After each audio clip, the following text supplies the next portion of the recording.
All right, everybody, welcome to Perfect Storm Gaming. This is my man, Ed Casas. You are a Xenoanthropologist, and you are studying the Tridactyls. So if you want to give me a little synopsis as to who you are, what you do, how I found you, and let's get this started, sir.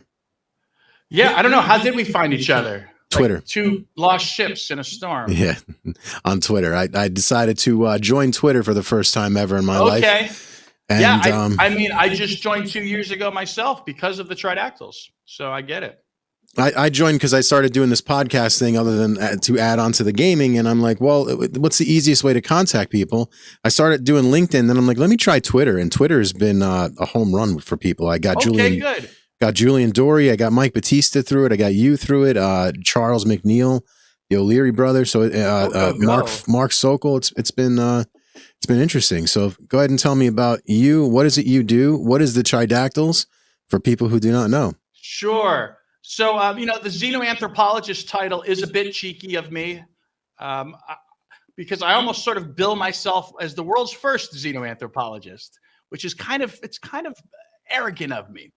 But I do have a BA in anthropology and social sciences with a emphasis on ethnic studies. And what's great about that is I got that because I wanted to be a history teacher. And I thought, well, why not just, instead of get an education degree or worse, getting a theater degree, why don't I get a degree in something I'm interested in? And I've been interested in anthropology. I probably, since the Patterson video came out in Search Of with Leonard Nimoy when he first showed that. So, that I was able to parlay into working at the local museum, Graves Museum of Archaeology and Natural History. There I ran the education department and I was their activities coordinator. And I never dreamed I would actually do any archaeology with this anthropology degree. I swear, my parents are like, you just want to be Indiana Jones. And it's like, no, I more want to hunt Bigfoot, but I didn't want to tell them that Who either. wouldn't want to be Indiana Jones?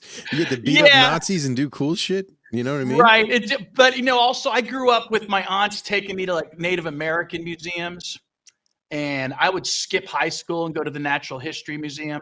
So yeah, it was my father would a lot of times compartmentalize, your entire life is you just want to be Indiana Jones. I'd be like, well, there's a little bit more to it than that, right?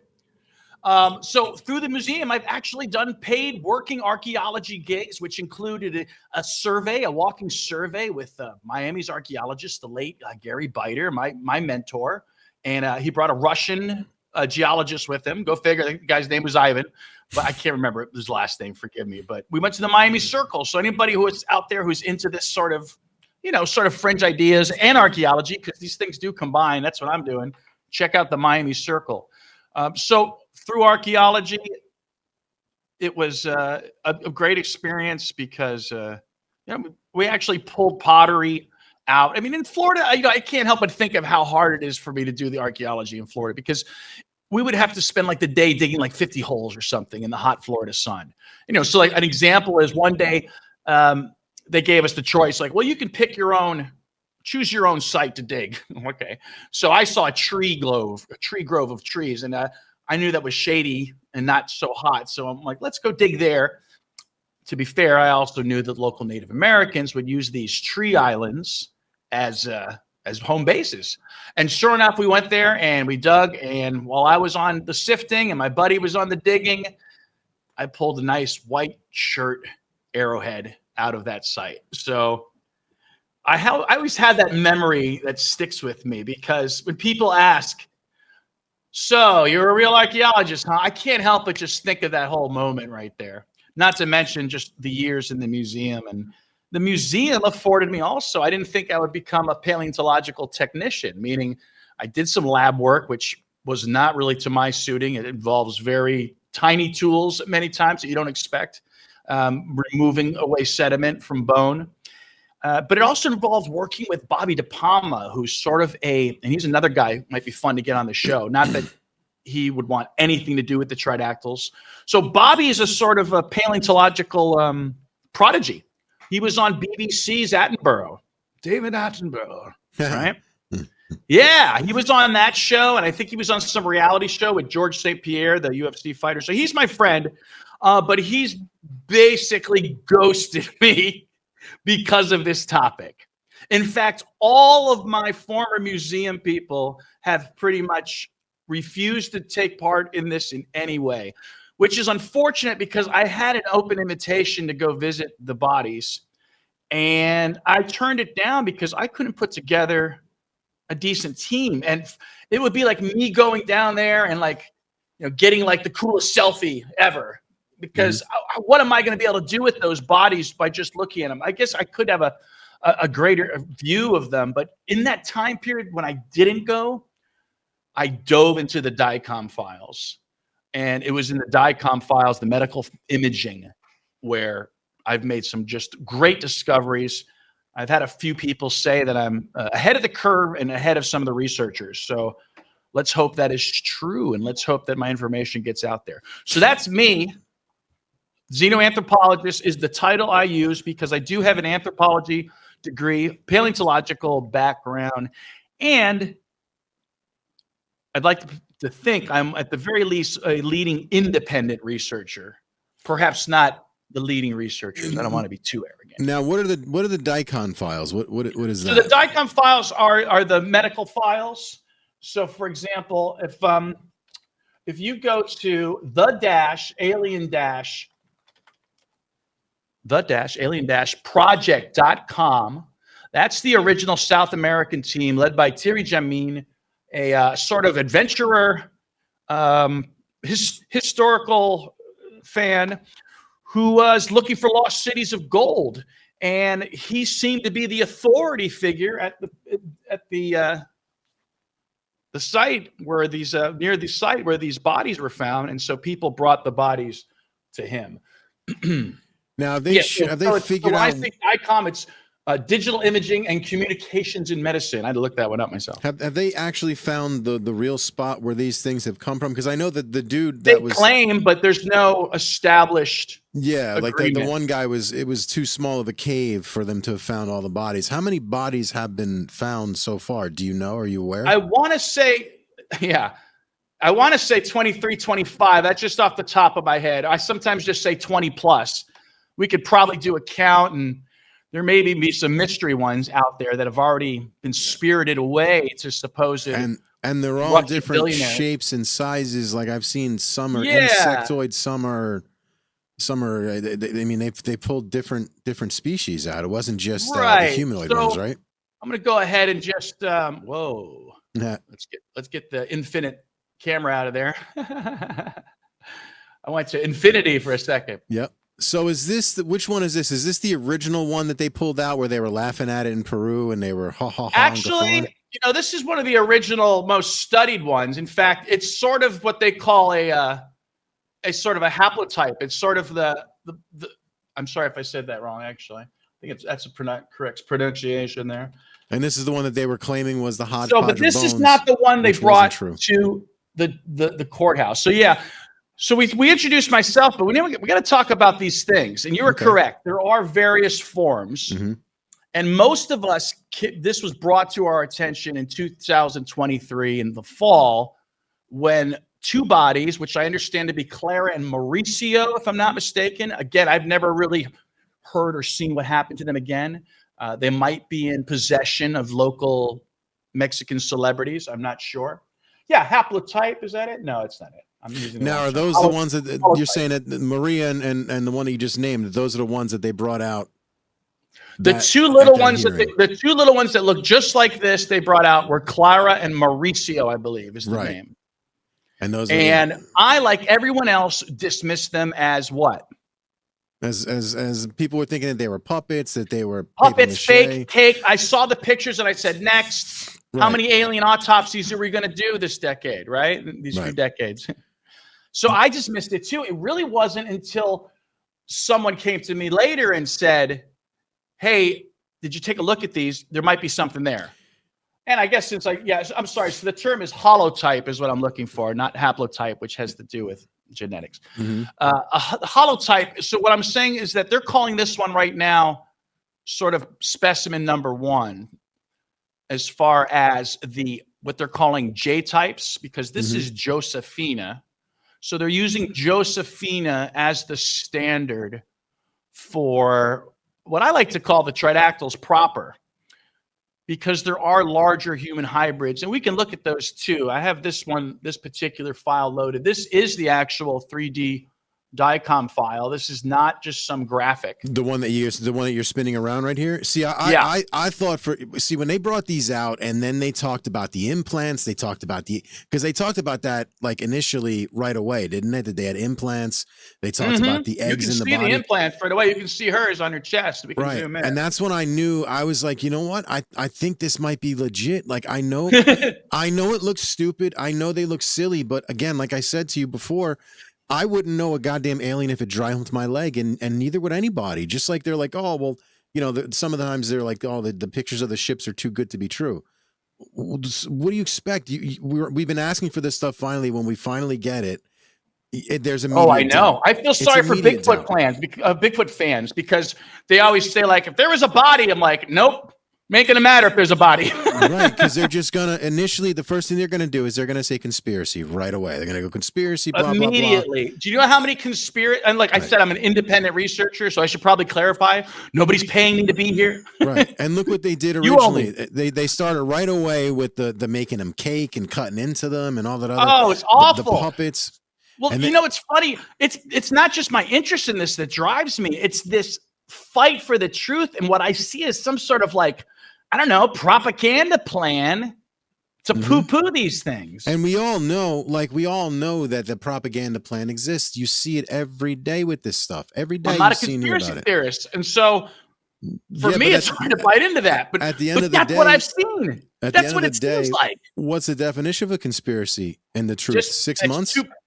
Just takes two guys to plot something. That's all. 6 months. 6 months is the difference between the conspiracy and the truth. You know what I mean? Especially with all the bullshit we dealt with the last 7 years with the. Well, that's part of the problem I'm fighting against, right? We're fighting against AI now and CGI and lying politicians. Yep. And a paranoia. I think society has been paranoid since 9/11 and COVID. Yeah. And so now everyone's seen as the other. The other scary thing is, and I hate to bring up like modern personalities. I won't say their name, but what a modern personality was accusing the rich people of being reptiles and wondering if they stuck them, if they would bleed. That's dangerous talk. It's just weird. It's dangerous because think of the paranoia. I don't know who you are, but there's probably some people out there that you're like a little unsure of. Yep. So imagine the paranoia of like not knowing if someone's a terrorist, a criminal, a rapist, yada, yada, yada, because we're living in a paranoid system. But now we have to think, are they human? Are they an android? Right. We've got to get real careful with this paranoid talk. And so. Now, do you still think that there are living species of these Tridactyls that are alive? And are they all considered Tridactyls? We're going to base this on people's abduction reports of the Greys and modern indigenous peoples' accounts of beings like ant people, then I think we have to the Varinga. Am I saying that right? Vagina? Oh, the Brazilian alien, the Varginha aliens with the 3 bumps on their heads from. See, I'm terrible at pronouncing words. You know, it's funny. I'm into like a lot of the biology of these things. I'm really just like I'm like a history teacher gone awry here. And so I was drawn into the biology because I realized that the cultural connections with these things are so great that no one's going to believe those cultural connections unless we prove the biology first. Yeah, I'm dying to interview Eric Davis because I want to talk to him about what can he tell me and what does he know. I'd love to interview him because he knows a lot about the species, and the species is what, like, people are fascinated by the ships, right? I don't give a shit about the ships. I care about the being that's behind your I believe it's your left shoulder. That's what I'm fascinated by, is the beings, and what do they want? Are they evil? Do they want to harm us? Like, that's all I want to know. And I have the cultural connections for you. I like to think at the very least, people say, you don't know, you don't have the answers. I'm like, you're right, but I'm trying to provide people with a baseline instead of everyone just throwing up their hands. And you'll see this a lot in the interviews, right? They'll have some big name on an interview, and then they ask them about the Tridactyls. And many times at the end of the interview, it's like, well, we don't really know. Right. I'm here to clear that up. So that's why sometimes my confidence comes across as arrogance, but I want everyone to know that. No, listen, if you're studying it, more power to you. Have you had a chance to actually go and get boots on the ground in Peru, or would you, or no, that's what I was saying. I wasn't able to build a team, so I will still go there. The invitation is still open, but the mechanics aren't really working for me. And so again, I'm not going to just go there for the greatest selfie ever. No, I understand. My greatest research has happened right here, from right in front of this camera in this chair. And that may sound not adventurous. No, whatever. But when you have the medical files, you do have AI support now, and I have research at my fingertips. I've done, again, great work here. Yeah, but, you've been sending me stuff. So you want to go ahead and let's talk about that. What can you tell me about this being? So when they showed those bodies at first, and they were calling them the Nazca mummies, I said to myself, like, there's no way they're going to keep calling them the Nazca mummies. I see they're calling them reptilians everywhere. I'm like, that's not going to work either. I'm going to go with Tridactyls. I went to Thierry's site and I saw that he had a video out called Tridactyls already. I'm like, perfect. I'm on the right track. My web designer said, do you want tridactyls.com or tridactyls.org? I'm like, you know what? Give me .com, save .org for the true researchers, where this file came from, right, and the medical research, which is, a year after I started my site, those guys showed up. So there's already like these 3 sites doing this, but I want to emphasize to people why I'm so intent on this topic is because when they showed those bodies, something clicked where I recognized them. Okay. I recognized them. And what I mean by that is, I literally said to my girlfriend at the time, I said, I know what these are. These are depicted in petroglyphs. Not only do I remember that, but I remember asking a question to my professor in an Archaeology of the Americas or People of the Americas class. And I said, hey, these petroglyphs in Canada with these big-headed figures and these strange designs look just like these ones in the Caribbean by the Taino people. And he said that was just, what do they call it? What does academia call it? Coincidence. Right. Or they call it independent innovation. So that means because there was a great distance between the Bella Coola people and the Taino people, even though they were depicting the same depictions, because there was multiple miles and multiple centuries between them, right, they call it independent innovation. But when I recognize those, and that, again, to remember even asking, like, how many questions did you ask in school? Can you remember one of them? Why do I even remember that question is it just strange part of this whole turn of events here. So I do want to emphasize that. I recognize them from the petroglyphs, and that's kind of where it became personal for me. He's like Michael Jordan, you took that shit personally, huh? That's right. So I think that helps by making it personal. It's given me the energy to keep going and keep pushing, and again, do this every day for 2 years now, full time. Yeah, because these things have been depicted. I do still want to go see the bodies, but let's make sure it's under right circumstances, because what I've discovered with just the medical scans alone is. Are you in talks with the people who are doing the experiments with the bodies, or anything at all? Initially, I had contact with just about everyone, and something turned, and it could be because of my cultural assertions. So the cultural assertions will turn people off, because I'm in an environment where I've entered basically an arena, if you will, of ufologists and ancient aliens people. Mm-hmm. And with that comes the skeptics of ufologists and the skeptics of ancient aliens. Yeah, believe me. So I've been sort of thrown into a stew of people when I suggest that what I'm doing is different. Yeah, I've seen it's the usual slew of people. It's the Green Street guy. It's that Chris. What is it? Oh, yeah. Some of them I just blocked because I realized, they're just willful. It's just skeptics. Instantly, like for instance, I live in New Jersey, and we had the drones, and I understand full well that some of the things in the sky are planes, some of the things are drones, some of the things are not. I get it full well. I'm not claiming every single thing I'm seeing is a drone, but the things that I'm showing and going, this is a goddamn drone.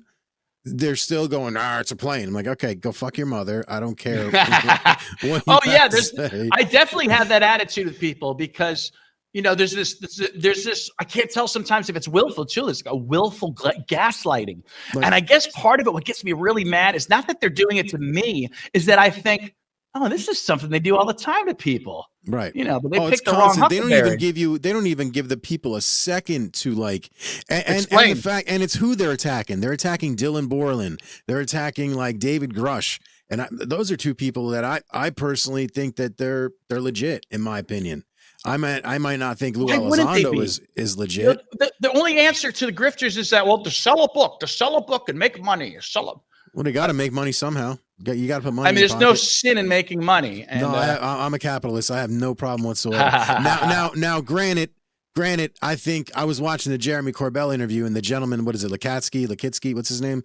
He was just on there this past episode, where he's like, yeah, if you buy my 6-part book, I'm like, bro, all right, I don't care. Well, people start Greer's always books. Talking something too, right? Yeah, I don't care when you start selling books, but bro, don't give me like a Harry Potter like novel. Like, don't give me 6 fucking books to read. Stop it. Yeah. And people keep asking me like, when's the book or when's the full documentary? I'm like, we're still in the research phase as far as I'm concerned. It's like, right. How can I? That's why I do everything in real time on social media. And so I've seen a few of your lives. I haven't been able to stay in a lot of them, but I've seen a few of your spaces. I mean, you can go back to 2024 or even maybe earlier for some things where you can see I'm feeling out hypotheses that later are proven true. So what can you tell me? You said this is the J type. What can you tell me about this? This is one? Josefina. This is sort of the medium-sized ones because there is a smaller one. I have no scans, but again, go to them, the alien-project.com. Everybody can interact there themselves. It's like playing a video game. You can fly around alien bodies. They're not aliens. Cool. And Suye is there, and she's one of the ones with the spinal eminences. So I don't have a lot of information. My only suggestion with Suye is she doesn't have the supraorbital arches. What are those? The eyebrows. She doesn't have the eyebrows that this guy has, this gal, this hermaphrodite, because I don't think we're calling them he and she because they have eggs. But I think once you look inside all of the bodies, you'll realize that these are probably just hermaphrodites with maybe one exception, Joyce. So so there's another type here, but to me, this is sort of like, this is like the gray looking beings, as they say. Yeah, that's what I was kind of your curious about. Standard alien. Do you think these are a species of gray or a part of the grays? I do. I do think these are them.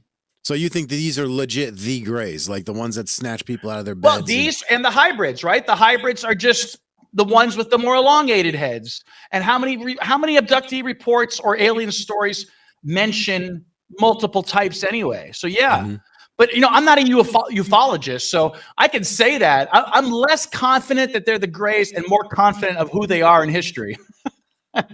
What do you think that they are in history?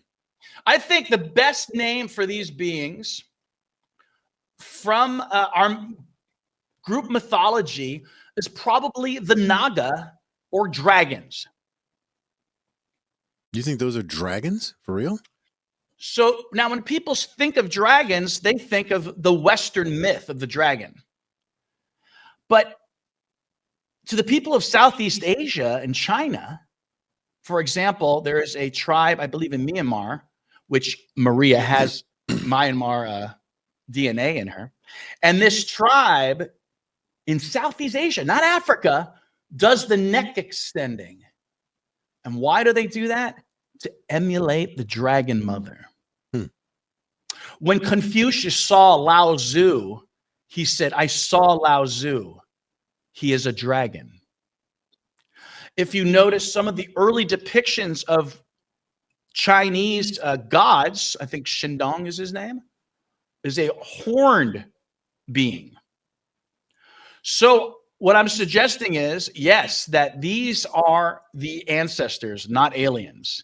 And if you follow the archaeology of it, these beings are depicted globally. And one of the things that I really focus on, that is the heart of my theory, pun intended, is the heart-shaped face. So my constant companion theory suggests these beings have been with us the entire time.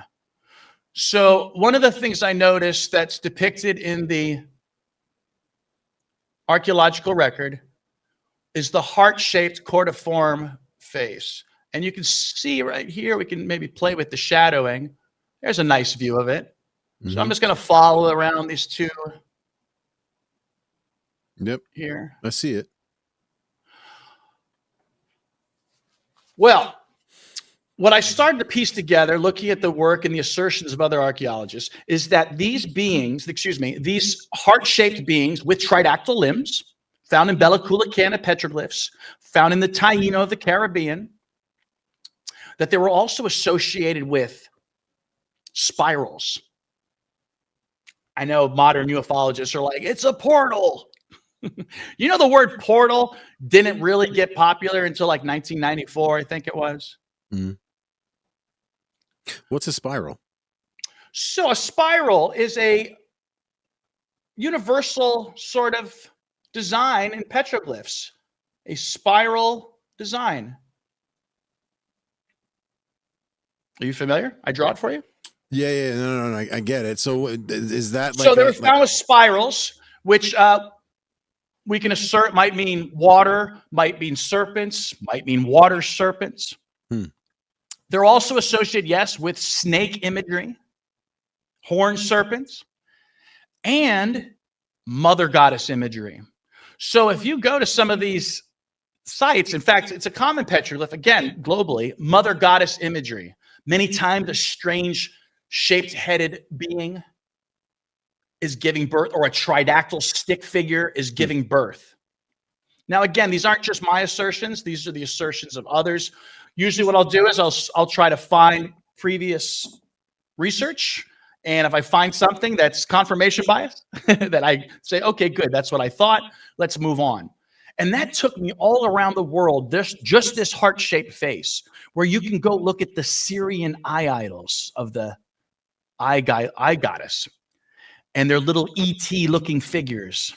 You can go to the Permian bronze animal style in Europe, where these heart-shaped beings with tridactyl limbs are depicted together in family style.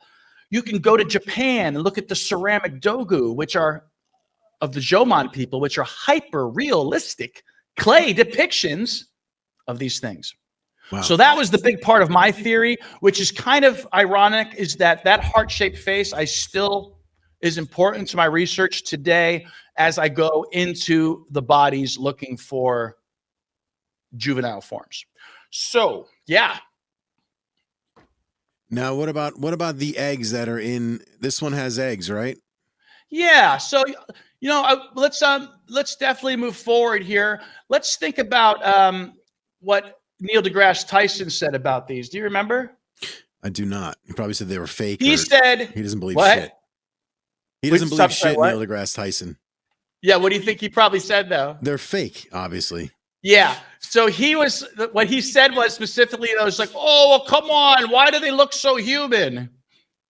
So that was part of his skepticism. His skepticism, keep in mind, now, to be fair, he is what? An astrophysicist? Is that what his, I don't know what his title is. I'm not sure. Astronomer. He said, why do they look so human? Now, of course, there's several things about these that are not human. One, the simplest thing that everybody sees are the tridactyl hands, right? Mm-hmm. And of course, with a lot of the myth believers, was that these are fabricated. Yeah, they were saying that they were hodgepodge. I'm like, dude, they were sewn together, and that the fingers were cut off. If you've ever seen a hand with the fingers cut off, it's a mess. And what they failed to realize is there's only one palm bone. You know, it's like, how do you make these? So this is one palm bone. So we can just start right away looking at something as simple as the three fingers, and I call it Occam's spork. You've heard of Occam's razor? Yes. Occam's spork is when you come up with the simplest freaking answer to something, you think you're right. So Occam's spork is when people say, well, obviously they cut off two fingers. Derpa, derpa, derpa. Yeah, well, there's no evidence of that, guys. No, of course not. And what annoys me is when they immediately tried to debunk it, and then all of a sudden no one believed it. It's like, how can you debunk it from your chair? You haven't even seen these goddamn things. Hey, to be fair, now I used to think that too. But I'm proving I'm real from my chair. but this is before all these scans were available. They were just going, they're fake. True, yeah. This was like day one. They were like, they're fake from the TV, because that's what they're supposed to do. They're supposed to dismiss it immediately. They dismissed the key testimony. Everyone can name Masson with the drop of a hat. Who Masson, by the way, is an award-winning 60 Minutes reporter.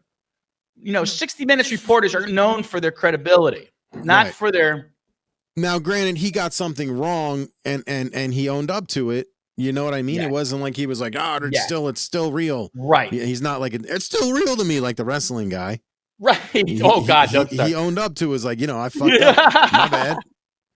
Yeah. So, Masson wasn't the discoverer. He's not a researcher. He's not the point of contact for the bodies. People have to remind themselves of that. But the key testimony was Dr. Jose Zalci Benitez, the forensic officer for the Mexican Navy.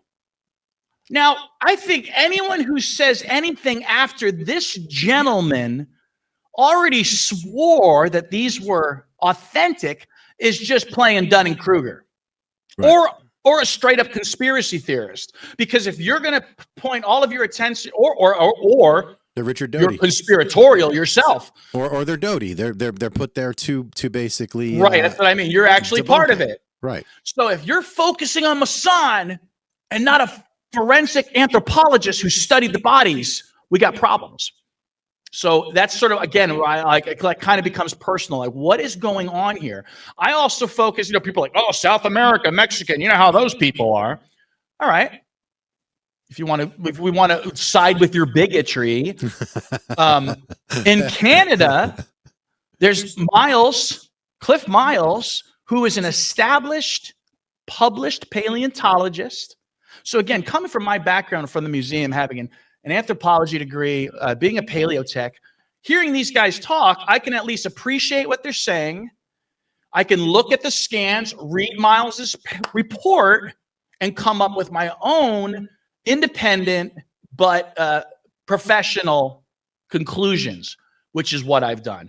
Even Miles and Zalci Benitez were riffing off of Dr. Galetki from St. Petersburg, Russia. So there's still men who came before them. So do you think these things are from this planet, or you think they're from elsewhere and they just arrived here? If you look at Victoria's DNA, there is a large, and Maria too, actually, there is a large portion of that which is unknown.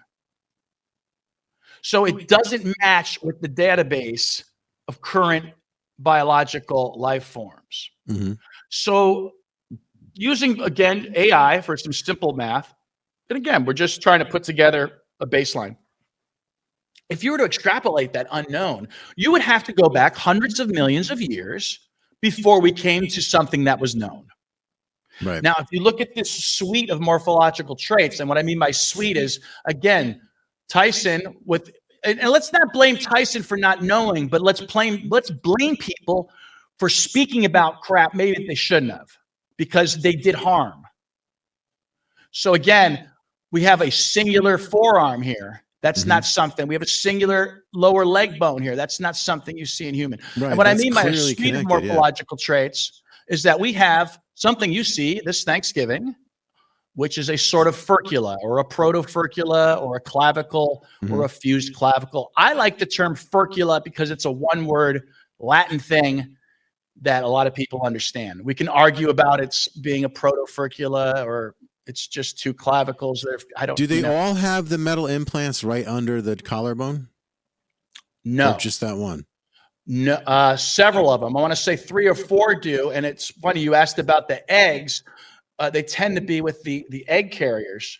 Artemis, who was the The one that I like to think, this is where the water's getting muddy. And I hate to sound conspiratorial about my own personal stuff too, but even my independent finds are not being.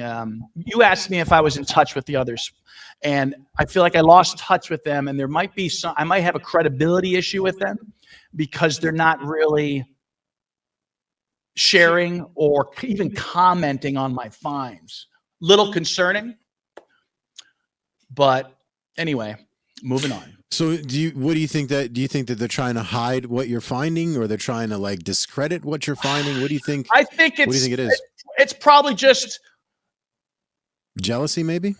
I don't think it's that petty. I think it's just that it's a credibility issue because they've had these bodies for 10 years and they have had medical professionals look at these. So it might be how could this archaeologist who's looked at these things for 2 years come up with this? Right, and you're in Florida, you've never seen them, blah, and I've never blah, seen blah. them. So it could be an ego thing. I get it. I understand. I don't know. Maybe like not like they're like pumping themselves up, but they're kind of stamping me down. I feel like there's a credibility issue, and I can be fun and entertaining the way I present things, and I think that people aren't used to that. People are used to like stuffy people talking about things very seriously. Look, it's got to be entertaining, because if it's not, it's going to be boring, and people are going to it's got to be approachable. Go, oh, it's fake. Right, exactly, 100%. So we're talking about the various morphologies. So we've got this furcula here, and then we have something also very unusual is stomach ribs. Right. So that's something you don't see too often. So that's something you would find in a crocodilian, while this furcula you might find in a bird. But the tridactylism you might find in an amphibian, right? And then these may have, according to some of the DNA, they may have like 3 to 5% human, and again, the DNA is a little murky too for me. I hate to even say those numbers right now. I'm not a big number person. Let's use Maria, for example, then. That way I know for sure. Maria is about 1/3 human, to my knowledge, according to one study, right? So there's multiple studies, and needless to say, more studies have to be done. Is Maria one of the taller ones? Right, and we could definitely look at one of those if you'd like. Sure, yeah. But you were asking about the eggs. So let's just for fun, let's see if we can go ahead. Because you told me something interesting about the larvae. Now, does that pertain to these ones in particular or different ones? So let's talk about a few things. So they're calling them reptilians, yet they're suggesting they don't have lungs. So if they don't have lungs and they do have 3 fingers, we do have 3-fingered beings on this planet, salamanders and frogs. Right. So for me, the cutaneous breathing, which that implies not having lungs, was a key factor in what I'm calling amphibians. So let's just start there. And not only that, but I sort of predicted the amphibian thing. Go look at the Dogon of Africa and listen to their myths about creator beings, tutelary gods who bring culture to humanity as being hermaphroditic amphibians. So I always say the archaeology predicts the biology, and the cosmology, or the mythology predicts the biology. Why? Because our human cosmology is based on contact and the biology of these beings. Okay. That confused me, but all right. I kind of get where you're going with it. Yeah, let me say it one more time. So our human myth predicts what the biology of these beings are going to be. The Dogon said they were hermaphroditic amphibians.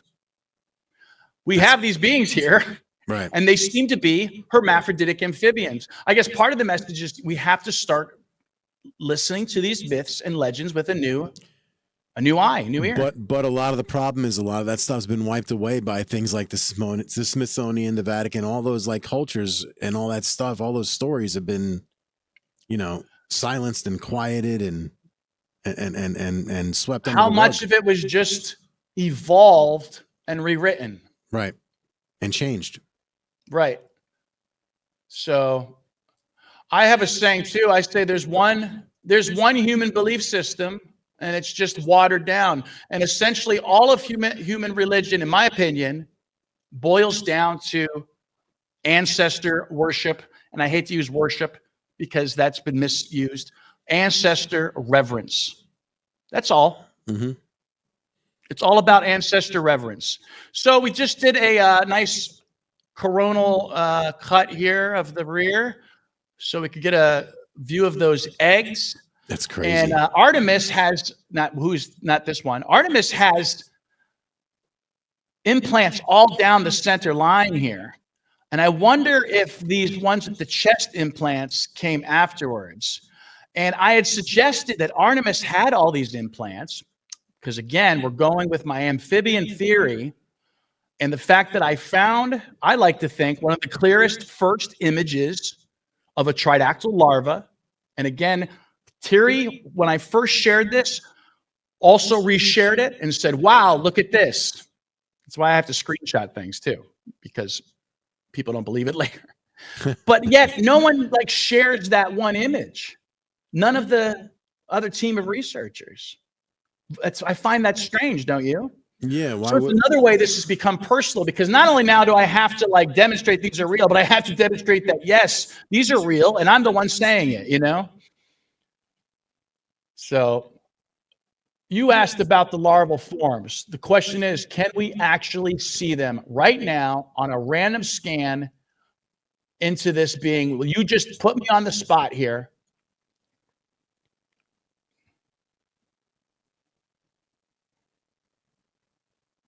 And you have to be wary of pareidolia because the bones can look very much. And you have to switch the settings and look for these grayish forms is what they are. The gray forms are the fleshy forms. Oh boy, what's happening here? So those are eggs, right? And so you said you've got eggs plus larva that's been hatched inside the body? Right. You know, I should probably just pull it up for you here. These are actually images of larvae that we did come across just now. It's very hard to see, and I can't zoom in any farther. I'm going to go ahead and pull up my Artemis fetus embryo. I don't like to use the word fetus because the social media ends up thinking you're talking about something else. Yeah, an abortion, right? Right. So that's another reason why I leaned into larva. And some people are like, they're not insects. Well, guess what? That's a term also used for amphibians as well. Yeah, I was going to say, isn't there another species that hatches the eggs inside the body and then right? So that's called ovoviviparity, and guess what? That's also an amphibian trait. Right. I'm going to go ahead and switch my camera here too, because this image is it's made for a phone. That's fine.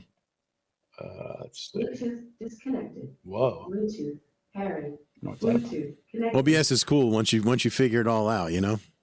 Yeah. So these are the eggs of Artemis, and I used the video from the-alien-project.com, and I used their video, their evidence of scans. I do not have Artemis's scans.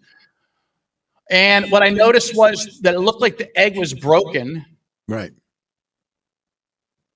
So I thought we'd try to clear this up and get in there. Now, keep in mind, I have to confess, right there, you see this? Mm-hmm. So that's the best image right there. This is a Hongshan pig dragon.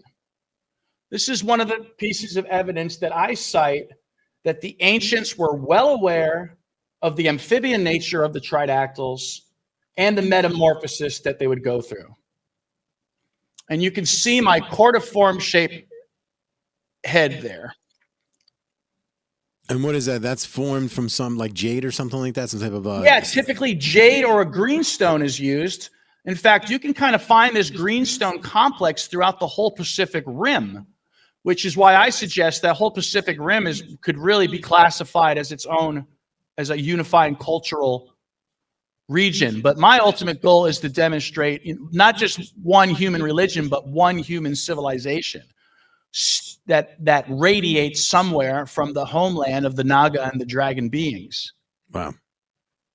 So they call this a Hongshan pig dragon. Of course, the pig part makes me worried because does that have any sort of other, I don't know, genetic reference to it. So yeah, anyway, the greenstone I suggest also, since the green is a popular color, which you can find with amongst the Maori when they're tiki. That was another one. I mentioned all those cultures that took me on a journey across the earth. Look at the tiki of the Maori. It's quite clearly cordiform, heart-shaped faced beings, tridactyl limbs, and the Maori call them the ancestors. The Syrians called them fertility symbols. To the petroglyphs, we were calling them mother goddesses. To rock petroglyphs in Easter Island, they're known as creator beings. So for me, all of that says something very important about these beings based on what the ancients said, not my words. All right, showing some more pig dragons. Just to give you a heads up, little region area. And, you know, you guys can check out my social media at Tridactyls. So at Tridactyls YouTube, at Tridactyls TikTok, at Tridactyls Facebook, at Tridactyls X, I think are all the ones I stick with. So that was the first clue. So remember we were looking at the broken shell on the outside? Yep. And so now we're moving in. And this image here, so we're looking at like someone lying on their bed, looking up at the ceiling here, kind of turned towards you. Okay. Top view again, showing a sort of serpentine form. Wow, so they're seeing inside the egg, huh? No, two. These things look like different from different angles. They can look like serpents. When you look at their faces directly on, there's definite pareidolia in a creepy kind of uncanny valleyway.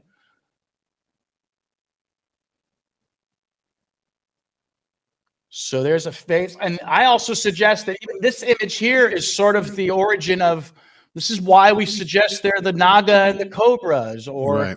I even suggest that the Sphinx of Egypt is just one of these beings in a quadrupedal stage, and they're initially trying to demonstrate their temporal bones, their temporal processes that come off the side.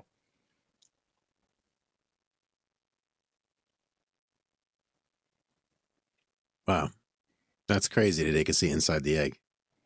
I didn't know they could see inside the egg. That's amazing. Yes, amazing. And so it was looking in the eggs that I was able to detect larval forms. They almost look like shrimp under a scan, right? Because their little black eyes show up.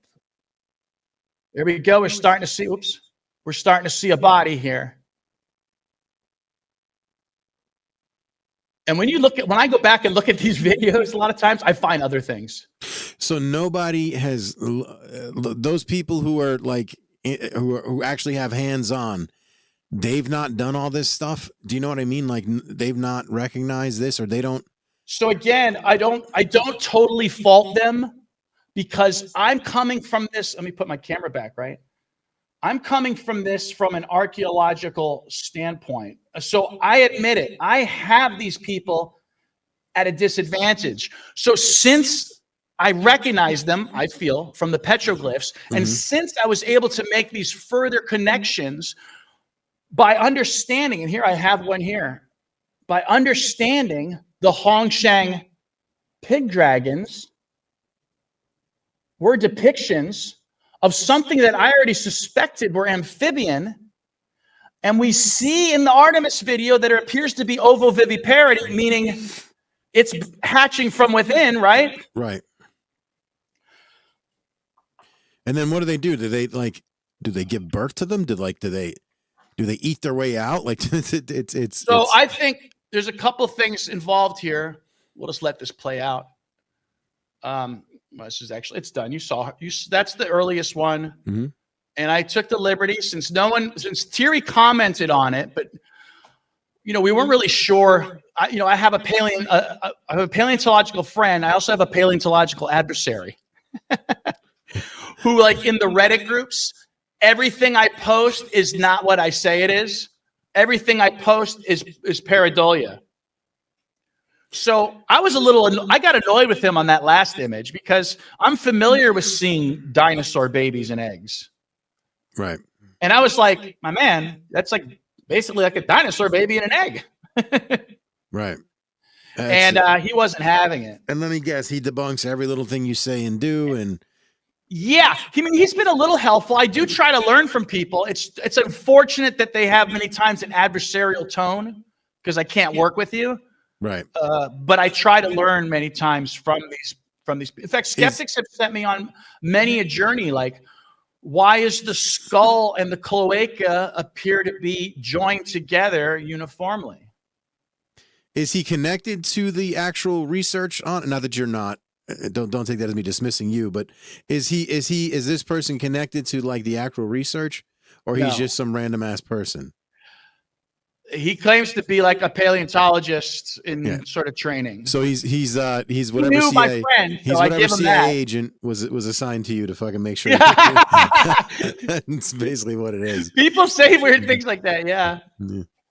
You think it's crazy, but I mean, Richard Doty's whole job was disinformation. You know what I mean? And I think a lot of what that man said as false was the truth, and he just released it because who the fuck's gonna believe what he's saying? Nobody.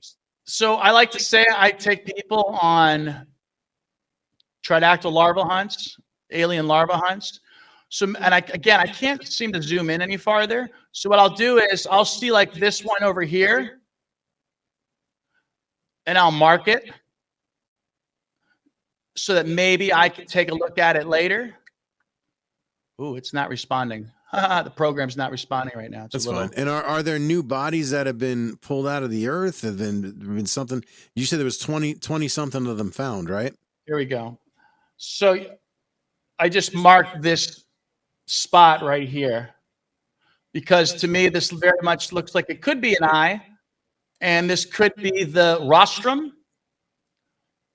So we may have gotten lucky with a hyper-realistic image of a tridactyl face. Let me put that on big TV for you, okay? All right. And I say lucky because I like to do it live because I think it keeps it exciting and fun. Right, because then it's not edited or pre-recorded. No, I get it 100%. So right here, it looks like a very hyper-realistic dark tridactyl eye with a left cortiform. We're looking at it looking down. It's looking down. Now, where in the body is that? This is, I can't pull out. This is down below the egg. Gotcha. Okay. And again, this could be pareidolia still at the end of the day. Right, and I've got a great imagination. So the point is I mark this and then I'll look for it later on other scans to try to collaborate from different angles. From different angles, right. One of the things that appears on these beings that reflects greatly is a rostrum or a beak. So that's what that could be. So that's another clue. So it's not just the pareidolia, it's putting together other little clues. Now, is this still the J type that you were showing me before, or is this a different one? It's still the J type. You know what? If you'd like, would you like to see one of the larger ones, or do you want to examine this one some more? Whatever you think is. Zooming out. Okay, good. Phew, it was frozen there for a second, but so anyway, check it out. One. I got it. Oh, I see. So there I put that little mark there. It could be, again, it could be pareidolia. The other way to check to see if it's pareidolia, and this is for anybody who's going to find themselves studying these, is we can move but it around. Isn't that a weird place for the larva to be inside this thing's body? Like, wouldn't it stay? Okay, so the really weird place is that. So I suggest that everyone said the diatomaceous earth was likely to preserve them and keep pests out. So people do use diatomaceous earth. It's kind of like microfossils of microorganisms, and people will use it for pool filters, water filters. Yeah, I use it every year for my pool. Yep. And for gardens. So when you see the bodies, you'll see that they look like they're covered in a white coloring. Yeah, white powder. Yep. So again, in the archaeological record, I started seeing depictions of serpents coming from the mouth, humans being born from the mouth, things called life scrolls being expelled from the mouth by water jaguars. Also, in our group myths, I call it the mind-born motif. So, even in Greek myth, beings are said to be born from the skulls and heads of others. So I started linking all these myths together, and I said to myself, well, we're probably going to find larval forms in the skull. So you started looking? And I started looking, and I think sometimes it's easier to find them in the skull than in the body. Okay, let's go in here. Now, again, there's different ways to look at these images. One of my, again, my first clues are to look for the two little black eyes that are frequently seen together, or a gray mass. Now, right now, I'm not really getting much of anything. We could switch to like X-ray. Let's try that. Yeah, I thought I saw something in its skull when you had it carved out with the other view before. Oh, you probably did. Yeah. Because I think the more people, you know, I love to do is for the archaeology. I believe if you go to the Temple of Dendera, which is the famous Temple of Hathor in Egypt, I use this as an example of grand steganography, suggesting that information is hidden in our art forms. And I suggest if you look at the pillars from an angle, you can see a grandiose tridactyl face. But could do it though. I never show that to people until after they've looked at the bodies for a while. Right. And then it happens. It's called perspective anamorphosis. At Dendera, if you stand at a right angle and a right distance and you know these beings, you can see a hyper-realistic tridactyl head. And I think that's also a very damning thing of what our culture is really about. Especially so if you think of the heart symbol as the center of my theory, because of their heart-shaped face, it just demonstrates they've been with us a very long time. Okay, so like these gray masses. And oh, by the way, this is the otic capsule. This is a ear capsule. So it could be something that represents a being in between amphibians and cetaceans, whales, because it's an enclosed ear capsule. But this might be one of the last regions in the skull that had some flesh on it. They do turn on each other, and I do have images of them eating one another, predating on one another. Jesus Christ. That's scary shit. Yeah, again, I wish I could say like right away, oh, there's something. So, I mean, that's likely, all these little, there you go. So this is probably a good example. I think that's not bad for what we have today. And we can try to eke it out more too. And I'm not a radiologist. I'm sure there's some radiologists out there who's going to be like, doop, doop, and they're going to make it like look perfect, right? Yeah, I can. It all looks the same to me. I can never figure it out. Like right. when I used to do the ultrasound for my kids. I try to show people the best ones. So this here, to me, ugh, what a pain in the ass. You know what I mean? There it is. So to me, sorry, you're good. That'll have to. We have two dark eyes here and a larval form. So it's facing downwards. It's a tadpole. So these are amphibians. So they have tadpole-like phases. Let's go look at some other scan. Let's get out of the 3D a bit. And do you think it's like what the hell is it? Like it kind of like how a praying mantis, when they mate, the female eats the male. Yeah. Do you think that these things, like you now that you've given birth, that's it? That's the end of your life cycle? Or you think? I don't know about that. I think they have multiple, they're able to keep giving birth. I think these beings were denied a saline pool, that these beings were, the diatomaceous earth not only kept out pests, but kept pests in. And if you were a cutaneous breather and you just had diatomaceous paste put all over you, what do you think that's going to do?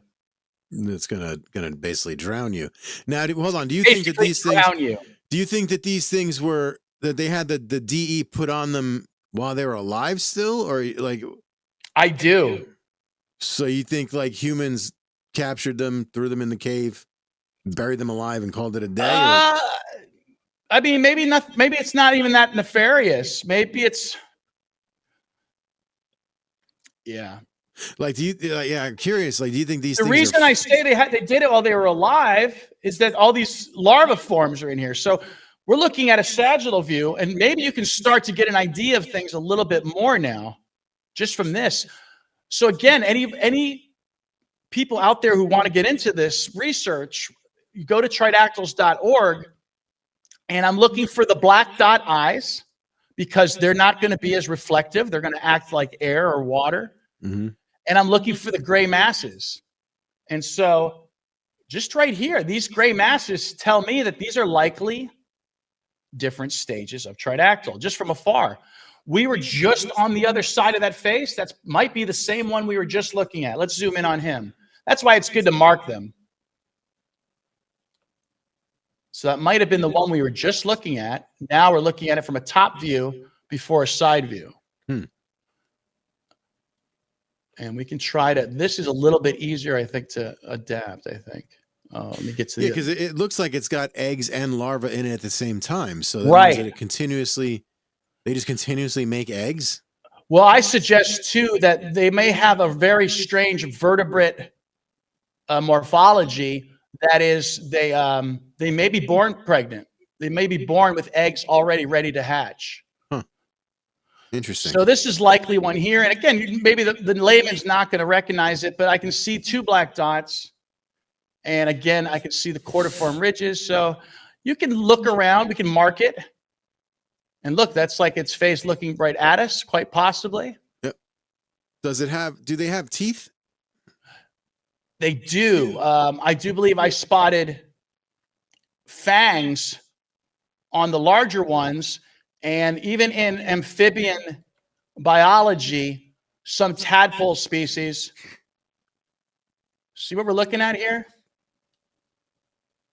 Now, I know it's, again, I know it might not look like something clear, and it's very digitalized to me too.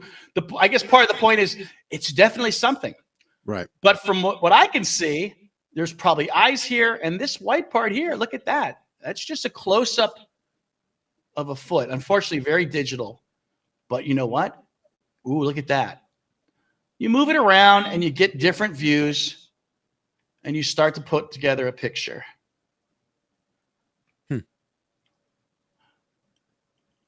Sometimes, and other things that may light up also is some other discovery that I like to take credit for is that I predicted that these beings would have a third eye. Do you know what I mean by that? Like an actual third eye? Or are you talking about like an all-seeing eye? Well, I was again educated by our cosmology, our myths and religion, and the prominence of a third eye in our culture. Right? Yep. And so it's my belief these beings are the impetus for religion. And so I'm still seeing things as I talk to you here. So I predicted that this region here that I even gave it a name. See, I thought I was just going to play intermediary to the researchers. And I thought maybe I was just going to be sharing information, kind of like I did at the museum as an educator. But I realized there was sort of a deficit of information coming out. And I remember just saying to myself, you know what? I'm not just going to be the cultural guy. We're going to have to study this stuff. So do you remember the llama story? The llama skull? Kind of, sort of, no. So maybe. Part of the skeptical plan was to say that these skulls were created from llama skulls. Yeah. There were a hodgepodge of bones and... So which made one of no the ways sense that it became like a sort of personal thing for me is that I noticed that they were using a large adult llama skull, which I thought was too big in the first place. But the llama skull has a sagittal center ridge, very strong, running up or back. I forget which way how they were. It's funny. The same paleontologist that said my stuff was pareidolia tried to sell me a shaved llama head as a tridactyl skull. Like That's how, not really sell it. I mean, like, try to push it. Push a llama. So my stuff's pareidolia, but his llama skull's the real deal, is what I'm saying. Very disingenuous. You know what I'm saying? Of course, yeah. So the sagittal crest on the llama went from the rear to these supraorbital arches. So right from here, and it just connected. And I realized, I'm like, well, if you did that, if this one here had that, it would cut right into the pneumatic region of the skull. where I suggested you would find a third eye. Hmm. Well, when I saw the sagittal cut, that means the sideways cut, like this view I was just showing you of Alberto, I spotted what looked like a pineal gland. I ended up sharing it with a lead researcher, the picture, who did research on a parietal pineal complex found in an extinct Komodo dragon. And he was shocked that this skull I showed him with its forward-facing eyes looked like a predatory mammal. And he didn't understand why a dual photoreceptor parietal pineal gland would be found in it. So that's just another one of my discoveries that is being neglected. Right. And also, I think it's a juicy spot for the beings to eat too, by the way. So I wouldn't be surprised if the little critters end up there. So it's around here. I don't know if I can see it on this scan. Let's see. No, but no, we're getting more images though, huh? By just changing that setting, right? Oh, you're not seeing it. Sorry. Yeah. Yeah, tell me. I'll start talking about something and not show it to you. So I just changed the setting a little bit just so you can see that it gets a little better. You don't always have to settle. And so anyway, up here is that kappa I was just showing you, and it is a pneumatic region, meaning it is porous. And sure enough, I believe what I found there is a parietal pineal gland, a third eye. And you can maybe go to my site to find some of that. Also, you can go to tridactyls.com where my cultural papers are, my biological assertions are. So now we see a lot more gray shapes in here. Mm-hmm. Yeah, and then you can play with this setting too. So a lot of the images are sort of just the tops of the beings' heads. They're little black dots and their beaks facing forward because they're scraping, they're rasping at the bottom of the skull. Wanted to go back to this shape here. So there's likely forms up top here, and it's kind of hard to see because I think it's still brain matter. And I think they might be essentially like swimming and eating their way into brain matter. Oof. So they're carnivorous in a sense, right? Oh, yeah. Yeah, and there's some great images that I've captured of predation. Let me show you that one real quick. So yeah, fun stuff, man. I am like loving this right now. You got to admit, it's super interesting, and it's fascinating as hell, and I can't believe. I'm glad that they have all of these things available for people to delve into because it gives major transparency. You know what I mean? There's nothing hidden. So this is great because and also I'm surprised they won't share some of my stuff because I'm like, well, didn't you guys make all of this available?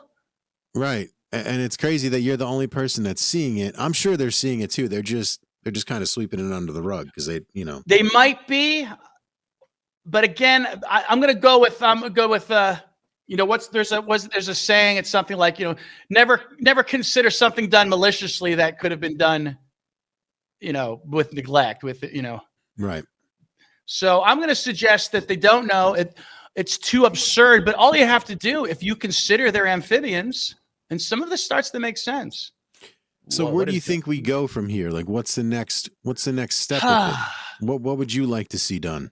I would like to see, I guess, since these scans still aren't perfect, I would like to see perhaps either maybe greater imagery. Who knows? Maybe there's someone out there that can just work these already. So I would like, and I would help try to raise money for this personally, because I would like to see better scans of the larval forms. Maybe if they know that's what they're looking for. There's vets out there that are apt. I was going to take these scans to my vet because it's not that different than looking for parasites. Because you also found a metal implant on the back of the neck, and did you think that was a way to stop them from getting up to the head, or you think that was just? I initially thought that maybe it was because that was on a hybrid, and they maybe lost some of the pneumatic regions of their skull. So I originally thought maybe their skull on that particular one was heavy. Now, when you say hybrid, you mean human and tridactyl hybrid? Well, right. They're all hybrids, technically. The more thorough, human-looking, taller hybrids. In fact, we can share it. We can look at that one. I just want to show you. Oh, yeah, this is cool. I do want to show you the predation. Whoops, wrong one. And to get to the predation, I'll just have to show you something here. But yeah. And for the one that you were just showing me, the J type, is that the one where you've seen? Is that the one you've investigated the most, or is that just yes? The one? The J type is the one I've investigated the most because I felt they were the most, dare I say, alien. Okay. And the smaller ones, which I'm suggesting are like a basal, meaning like a primitive form of these. Mm-hmm. You know, we weren't sure if they were young or a primitive form, but now I see the young. And they don't look like Suye. So I think Suye is the actual alien, if you will. Mm-hmm. These little tridactyls clearly have primate, because we can look at those skulls and say how weird those skulls look, right? Mm-hmm. But really, they're not that different from primitive humans. Right. The supraorbital arches are you can see those in Dragon Man. Wow. The long, elongated skull even is not that unusual. So what we're looking at here is, again, 2 images from the scans, where I believe I pick up a tiny primitive foot with the unicarpal, the singular hand bone reflecting, and this fish-like tail. This fish-like tail, which you may find analogies to in the archaeological record, in our ancient symbolism, is actually a fused tail. Because, right, we're talking about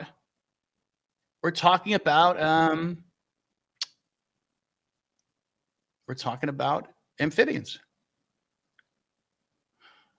Let's see here.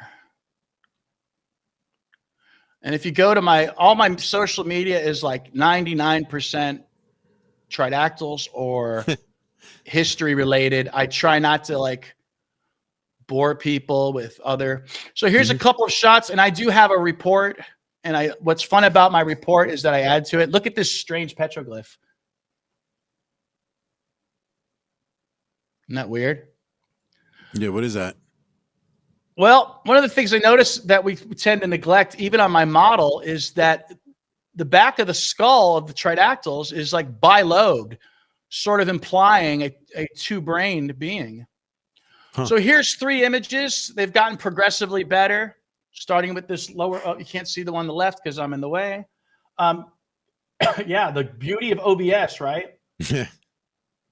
I mean, that's why I like doing the video interviews, because it allows me to, like, instead of just talk about stuff, you know? Yeah, no, it's great because you get to see it. And it's good because you're showing it. It's not something I got to click on and move you around. It's yeah, you don't have to do any work. No, I just zoom in on you and call it a day. So this was a poor image of what appears to be one tridactyl head on top of another, with 2 very faint light fangs, perhaps. And then, again, it's not getting very big, huh? And up here, if you can see the 2 black eyes and a curved tail, this being appears to be holding down a serpentine tridactyl and biting it. And then this one here is part of a whole series. You see this? Show you. Mm-hmm. What do you see? We'll make it larger.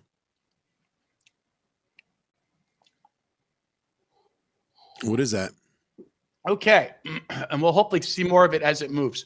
So this is the tridactyl predation. Again, a amphibian trait. You know, going back, you asked about the mother. So in Sicilian worms, the mother may exclude, she makes a primitive milk. And depending on the Sicilian worm, which are worm-like amphibians, okay, the young might eat the milk, or they might engage in matrophagy or dermatophagy, meaning they're eating the skin of their mother. Oof. So again, that's normal. Sibling predation or embryo cannibalism is also normal amongst amphibians. So what we have here, kind of leaning back, if you could picture an otter, You have like what's looking like a two-tone otter, and it's holding with its early limbs. And again, we can see my unicarpal here. So the reflective singular hand bone. He is pulling back a smaller larva and holding its serpentine body. Now let's look at the video.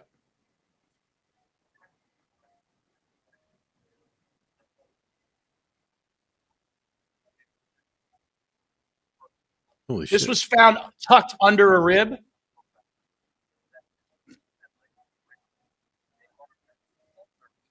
And again, the images are horrible. I know. No. I get it. But that's when I tell people, something. like, that critter is a centimeter long, right? And it was under a rib.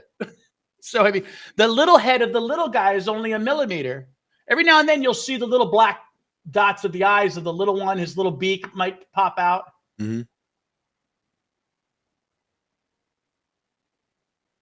So nobody else is seeing this stuff. That's crazy that those doctors are not. And the fish-like tail you can see, which is actually the merge. And you can see its proper tail right there. Look at that. This is a great image right here. Right.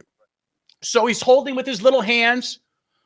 Who knows? That serpent's fighting for his life. Maybe even the predator is like, whoa, I better not get bit by this guy. Yeah. And you can see the fish tail, and you can see its real tail. Its real tail is in the back. Right. And it's leading right up to where I suggest is an Euro style that you can see in Maria. And what I suggest that is a sign of an amphibian that lost its tail. So let's go back. Let's go to our hybrids, because I think you wanted to see those, right? Yes, sir. All right. I'm going to go ahead and put my camera on while I switch over there. So, having fun? Yes, sir. I'm loving it. Good. I feel like McDonald's. McDonald's? Ba-da-ba-ba-ba. I'm loving it. Oh, okay. Now I'm McDonald's all of a sudden. Thanks, man. I haven't had McDonald's in forever.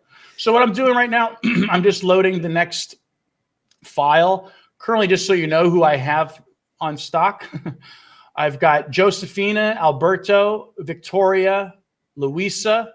Those are all the what I call the proper Tridactyls that we just saw. And then I have the hybrids, Maria, Montserrat, Santiago, and Sebastian. And those are the ones that look like the human mixed with those, right?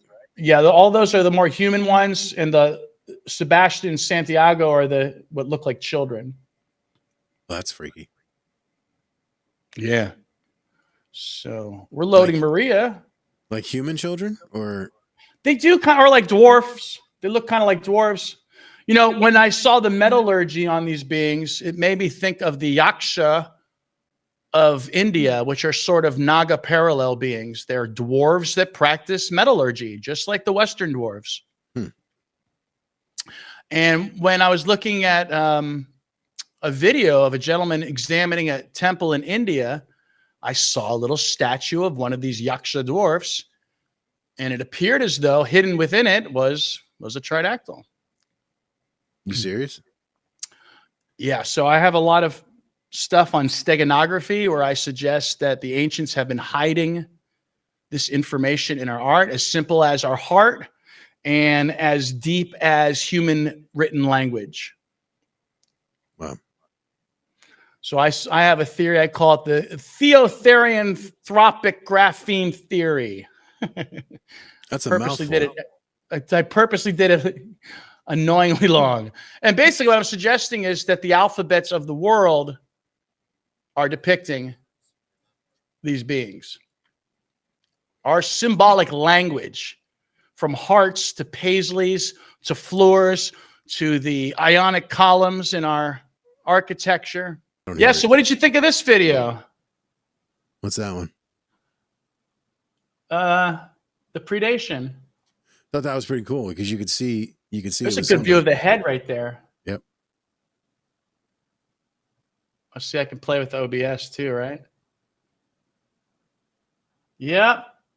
This is definitely, I would say, one of my favorite images that I've found. We're looking into Maria, aren't we? And that was hidden into their files, or where was that? Yeah, that was in the Luisa under a rib.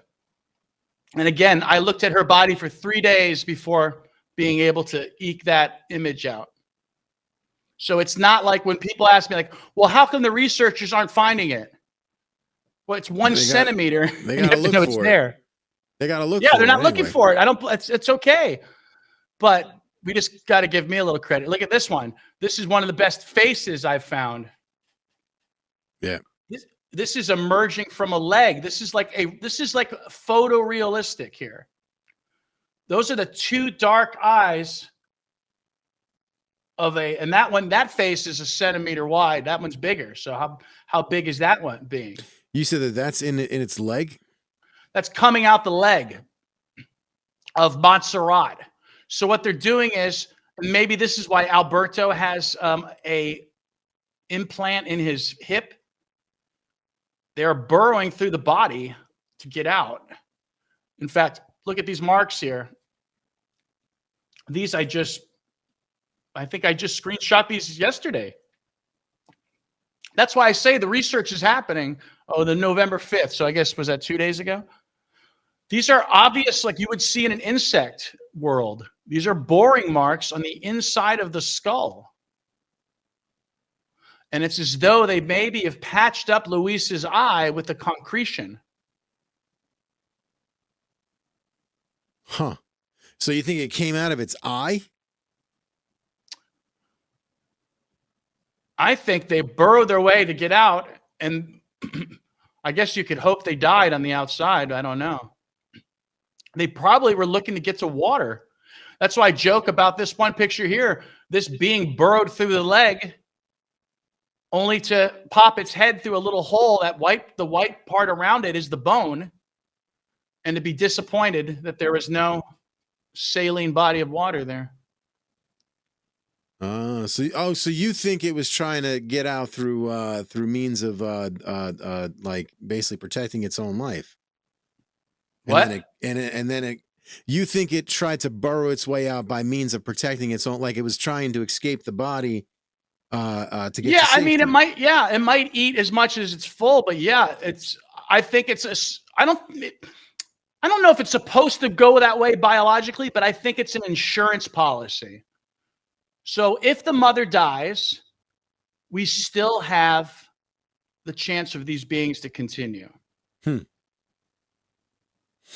and it's basically in not the just gonna spider die in the world, womb. and there's some species of spider where the mother fully devotes her life and body to her young.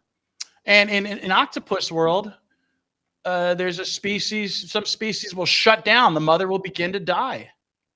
So we could be having these parallels to that. For sure, yeah. But I think ultimately the operations in Artemis tell us they didn't want to die. They didn't want these beings to eat them alive.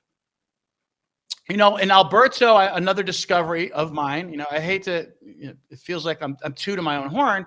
No, but again, I'm in this weird world where people aren't necessarily commenting. Like, I would even appreciate if some people said no publicly.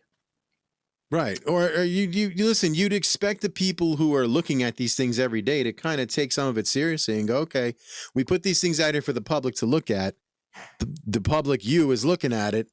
You think that they'd maybe take a little bit of what you're saying seriously or look for themselves. It's not that hard. They have more of it than you do, right?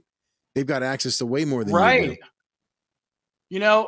When I first got into this, I didn't want to pull rank, meaning I felt like everybody's opinion mattered on this.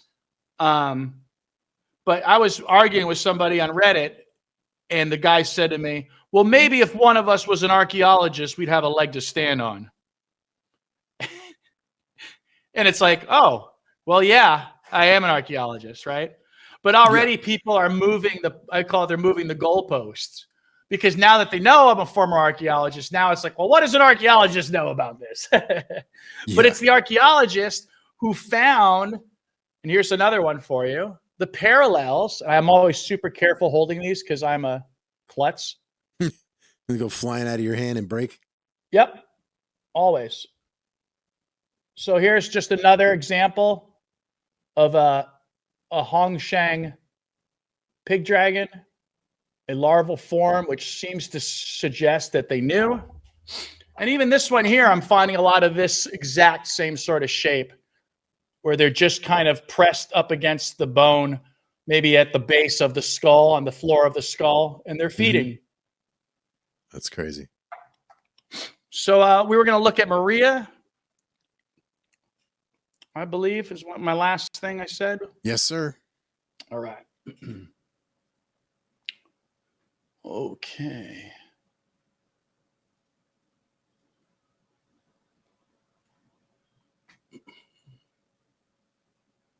Great. So here she is. And I was just looking at her today. Like I said, this is ongoing research. I feel obsessed to not stop, and because I feel like this is such a grand truth and I've made such great progress. This is another example of maybe a primitive concretion on her as well. So she was wounded. The reason I was looking at Maria today is because of this very particular bone right here. This bone was important. So to the researchers, they call this a lower, I guess the lower sacrum, the lower vertebra, the lower background, the tailbone is fused in this specimen. And when I saw that, specifically in Josefina, Luisa, I realized that this looks like something you find in a frog called a urostyle.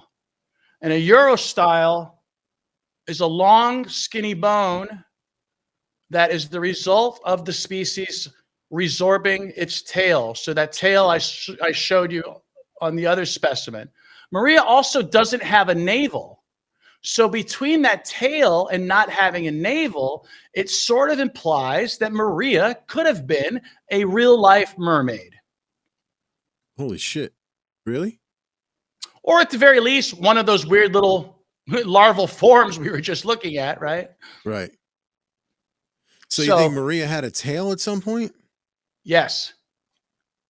Again, she has no navel, and she has this long bone here that I suggest, oh yeah, look at that too. That's damning. You see this here? This sort of, this, I guess you'd call it pyramidal arch here. Can you see that? Yeah. What is that?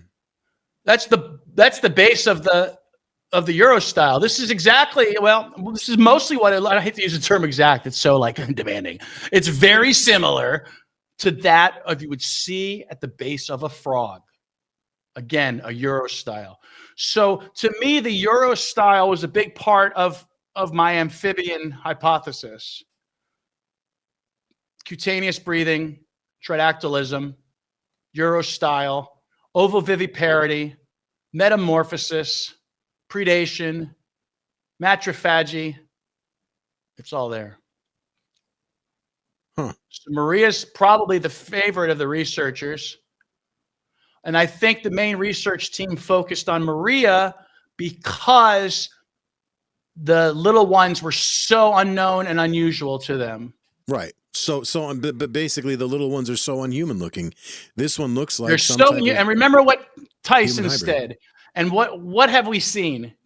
So that's what I say about Tyson. It's okay to not know, but then you can't say confident bullshit like that because you're hurting.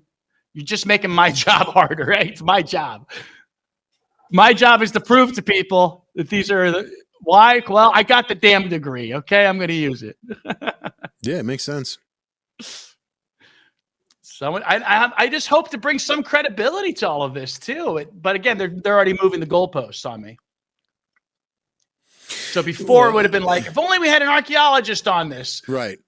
And now it's like, what does an archaeologist know about this? Yeah. They only dig up bones and eggs. Right. And Yeah. What like do I know? And it's funny too. They don't realize that the anthropology is pre-med. I've taken at least 2 or 3 classes just on skulls and bones and the morphology of humans. So, well, look what you've been able to find. You've been able to find shit that nobody else has. You found larvae. When you started hitting me up with that, I was like, wait, you found fucking what now? So let's see if Maria fulfills our hypothesis. Does Maria too have larvae in her body? And I always like to start with the skull because it's a nice sort of contained area to work from, right? Let's go ahead and we'll continue with giving that right side a cut here. Yeah, and I think other people that maybe once they see me kind of having fun with this and finding things, right? Mm-hmm. We want to get people interested. This is no different than getting our kids interested in any other science or whatever it is, history. Okay. Looks like we got some brain matter there. I don't even know if I've ever even looked at it from this angle on her. And again, so when we don't know what we're going, when it's a new angle, we don't know what we're going to find. You gotta move. It's like Christmas. You find it a new gift under the tree. Exactly. And that's why even like, I think these require constant examination because I find something different every time. So I'm looking at what looks like to be maybe in a sinus, could be a possible form. Boy, I wish it would zoom in more. I don't know why it doesn't. I want to get all the way in there. Possibly right here. I see two dark eyes and possibly a tail. See, no, not the best. That's the problem with me. That's why I have 4 kids. I wanted to get all up in there. Now I got 4 kids. Lord. So be yeah. careful. Well, be careful what you wish for. Be careful getting up in there, right? Yes. Yeah. I'm not getting the zoom I want. I don't know why. Let's look at the other side. So you think that these things are definitely not from this earth? And now I'm going to ask you the question. No, because if you look at all their morphological traits, I can extrapolate by going back once again. Like, well, okay, so I said before, if we go back in time to find the DNA that could match an unknown DNA, we would have to go back hundreds of millions of years just to excel past our database that we have. Right. Well, when you look at all their traits together, the furcula, the gastralia, stomach ribs, cutaneous breathing, et cetera, it seems to imply, once again, a creature that would have had to have originated hundreds of millions of years ago, which is why these beings could very well be something I call a Genesis taxon. So people want life. Isn't it funny? We always want the mystery. We want life to come off planet. But yet, what do all the myths tell us? And the myths tell us Mother Earth. The myths tell us that the mother goddess gave birth in some cultures by thinking birth into creation, into ability. And if you have 2 brains and a parietal pineal complex, and you can give birth parthenogenetically by yourself, well, then maybe that's our suspect. So no, I think these beings are terrestrial. And if you want to add the other data set of our own ancestors, calling these beings ancestors, then I think the picture, and if these are what I call the tutelary beings, so these are the beings that came out of the water like Oannes and Dagon to teach humanity culture, then we're going back in time. Wow. Because I was going to ask you, do you think they're interdimensional or you think they're interplanetary? What do you think they are? Because that seems to be the new... Interdimensional, I feel, is too hard to even demonstrate, because if people are witnessing it, then it's obviously in our dimension, isn't it? That seems to be like the new spiel since interdimensional has been mentioned. It's like everything's interdimensional. Interdimension, and of course, the tradition of portals. But the word portal didn't really get popular until the movie Stargate came out. True. But I've seen weird videos of shit coming out of what looks to be a portal, just to, say a name. Is it real? Don't know, but I've seen some freaky shit. Not in person. Remember, a portal is just a doorway, right? Or a portal, as if you listen to Paul Wallace. Do you ever listen to Paul Wallace? No, who's the that? Ancient gods were not gods. Do you know what I'm talking about? Yeah, I think so. Yeah. Paul Wallace. I think he's Australian, maybe. I don't know. British.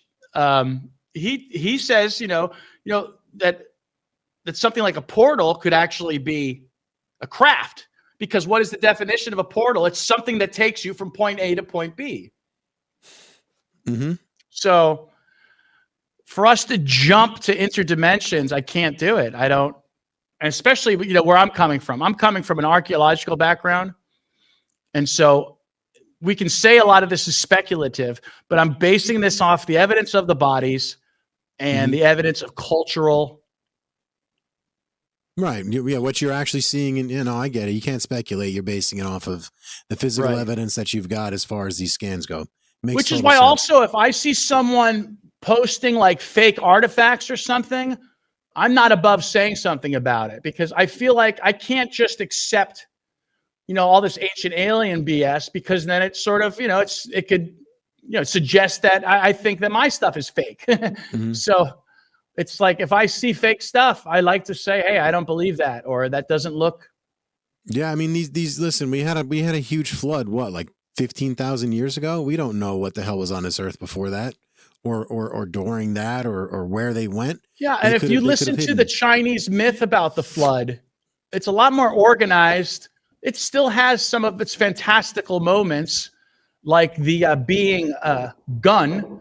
The being gun used the earth. I don't know if he stole the knowledge of earth that expands, expandable earth, to stop the flood. But instead, he ended up just sending waters in a different direction and flooding other people. So it was his descendant that supposedly was born from his body either 3 days or 3 years later. His descendant, Yuzi, who supposedly quelled the waters. So again, going back to me looking at the Chinese as a sort of possible proto-culture, proto-human culture. In fact, look at all the technology that came from China over the years, whether it was the printing press or gunpowder or paper. It seems to me, and even if you look at some theories on Neanderthals and Denisovans, that Asia has been a continuous outpouring of culture, which is why I suggest there is one central human culture that's probably stemming from the Himalayan highlands, where these Naga and dragon myths originate. That's definitely some interesting shit. So there's definitely some interesting shapes in here. And again, likely larval forms. Any of these blurry images are likely larvae. We can definitely play with those images. And, you know, I, of course, will see things before other people because I've been staring at these for so long that even little traces can. That's why it's definitely a good idea for anybody who's getting involved in this to keep at it. And that goes for artifacts too. I'll look at artifacts that I once looked at and go back and say, hey, I didn't catch that before. So are there any of these beings that you've looked at which have like freaked you the hell out as far as their shape goes? Like what that would like make you shit your pants if you've seen it in person? You know, there's the big hands, which could be from a tridactyl that may have been as tall as 7 feet tall. Damn. And the big hands have an extra phalange. So you could literally have 3 fingers with, and I'm showing what I can see my three phalanges here. And then they could actually have possibly, and as we also have another one below, they could have one here, which would be a total of 5, but it's suggested, and you have to go to the Alien Dash Project for that one. That's theory site. That there could be 6 phalanges. So you would have 6 phalanges. The one that freaked me out was the insect ones, because the insect ones, they just, I don't know. Insects. Yeah, they're not really insects, though. They're calling them insectoids, but... Like some of them have wings. Yeah, those can't be any sort of wings in nature. I'm calling those spinal eminences. Mm-hmm. There's no way that could be a wing, because typically wings are... I mean, an insect wing would be... The thing is, they're calling them insectoids, and like the first thing that's missing are the 2 extra arms. So Right. there's only 4 limbs. So to be an insect, you have to have 6 limbs. You'd have to have segmented eyes. You would have to have mandibles. And they have more like a lamprey teeth. So it's, you know, Unfortunately, even though they're considered the originals and maybe the experts, they've made a few missteps.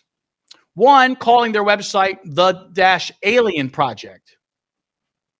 Right. I don't think they're aliens. I think they're terrestrials. Calling them reptilians was only part of the story when they seem to be more like amphibians. Right. And also using that term insectoid. So, I don't want to create opposition, but, we can say that there are different techniques to this. And just because someone was an early adopter doesn't mean they're necessarily 100% correct. In fact, one of those same peripheral teams is calling Maria the genus Homo, the same as us. I think they should have checked with the anthropology major first. I don't think you can call this Homo in any sense of the word. The hands freak me out. They're so long and just creepy. So long. So imagine big hand being an extra digit, even being more freaky, right? No, so thanks. we are going into the torso of Maria right now to see if we can see anything of interest. She's got way more ribs. She's got the same got stomach ribs too, just like the other one, right? That's a lot of yeah, to say that these things are fake, it was so stupid. Oh, that's why it makes you think that there's a conspiracy, right? 100% there is. There's definitely something. Like, the government tried to shut it down anyway. So some of these bodies, to me, once you start to realize what you're looking at, can be like an H.R. Geiger art. You know what I'm talking about? Mm-hmm. Yeah, the alien artist, where it just seems to be masses of bodies and limbs, but yeah, so it's sometimes even hard to discern. Like, oh, here's a good one, perhaps. Yeah, I'd love to know what else they found, because that they're keeping shit back. They're definitely keeping something back. Yeah. So I do try to look at these every day because I'm on the quest to quell all the skeptics. And like even today, I know I didn't find it's not like there's a silver bullet I can say, look, there's a form. Oh, maybe, I don't know. Maybe the one that predation might be one that people might like. Or it's kind of in color, Yeah, that's cool that you can do that with cutting things apart. Yeah, you can cut I would have go thought in. that little blob in where the pelvis is, I would have thought that was a baby, but it's not. Yeah, I mean, all these sort of round objects, are those eggs? Yeah, I was thinking that would have been that. Oh, she's got eggs in her too? I don't know. What I'm looking, you can consider this like happening in real time. Oh, this is the first time you're looking at this stuff? Yeah, that looks like something right there. It looks like not that one, but the one on the bottom. So, and look, this appears to be like maybe things coming out of it. Mm-hmm. So are these all eggs that people aren't talking that one about? right there. That one your mouth. Or are they skulls? Because the bodies may develop, an amphibian could have a larva in its body for up to a year. So what is all of this? Is any of it? That's very strange. There's a lot of these strange potatoes. Potatoes. Oh, that's funny. I have a theory too, because since that looks like a skull. Yeah, that's what I was saying. That one on the bottom, which looks like where the pelvis is, that looks like a skull to me. That looks like something for sure. Right. So there could be skulls in here too. Right? Like this one here. Yeah. I guess this is what you'll be doing after we're done. The problem with the pareidolia and the problem with the larva having human-like faces is that. But I'll tell you what, the cordiform, the heart shape, has been super valuable. My whole theory started with that in 2023, and now I still use it to find the faces of the bodies. Okay, here we go. This could be something. I don't know. It is just like, again, to me, it's like a massive H.R. Geiger film. You just gotta take your time. Like, straight up looks like an aliens, like those cool aliens pictures. Yeah, it just all looks like bones and xenomorphs and. Yeah, everything's kind of just woven into each other. How much of it is just natural, and how much of it is eggs and in Tridactyl larva. Mm-hmm. So then you just hit this fit the volume button and it brings up the whole body again. And then if you know, sometimes it's easier to find things in using these side scans. There's got to be a way for AI to look through this shit and just like rip through it in 20 minutes. You know what I mean? There's got. Oh, I know, right? But I guess you have to train it. I'd have to train it. Reach out to Elon. I know. Hey, man, I do my best. Part of the whole research, of course, is that I'm not just doing research, right? I'm playing with social media. I'm trying to reach out to people. And I compare this to finding a cardboard box full of markers, okay? Mm-hmm. And every time I reach in for a different colored marker, the pen's dead. Because so many people do not get back to me. They do think I'm just your average nutter. And it's a little disappointing. I've broken down in other interviews. I think I'm past that, but it's been very isolating. I could understand. I could understand completely. But listen, there's people who I believe in you, and I think what you're doing is good. And the stuff you're sending me is great. I'm loving it, man. Don't, by all means, don't feel like you're bothering me. I love getting messages and people talking and interacting. Don't feel like you bother me. Not at all. I'm not one of those people. I'm very interactive with my content. I try to reply to every comment. That's the way to be. I do too. I hope there comes a time that I can't reply to everything. That would be my goal. Like I had, do you know who Julian Dory is? I know that name. He's a big podcaster. He's the one that broke the story with Jason Sands and James Fox. Okay. He lives in New Jersey. He's 15 minutes from me. I reached out to him through Twitter, and for whatever reason, he decided, sure, I'd come to your house for a podcast. So he's literally sitting in my, this is a guy with 1 million following. Oh, wow. Sitting in my basement like we're old friends and we're just shooting the shit. And it just because he's from Jersey, he's a Jersey kid, and he actually not grew up, but he actually, when he was going to college, he worked and lived over in the town that I live in. So it was like nostalgia for him. So he comes and we do the interview. It was a great time, but it's great to meet somebody that humbling. He's such a down-to-earth, humble guy.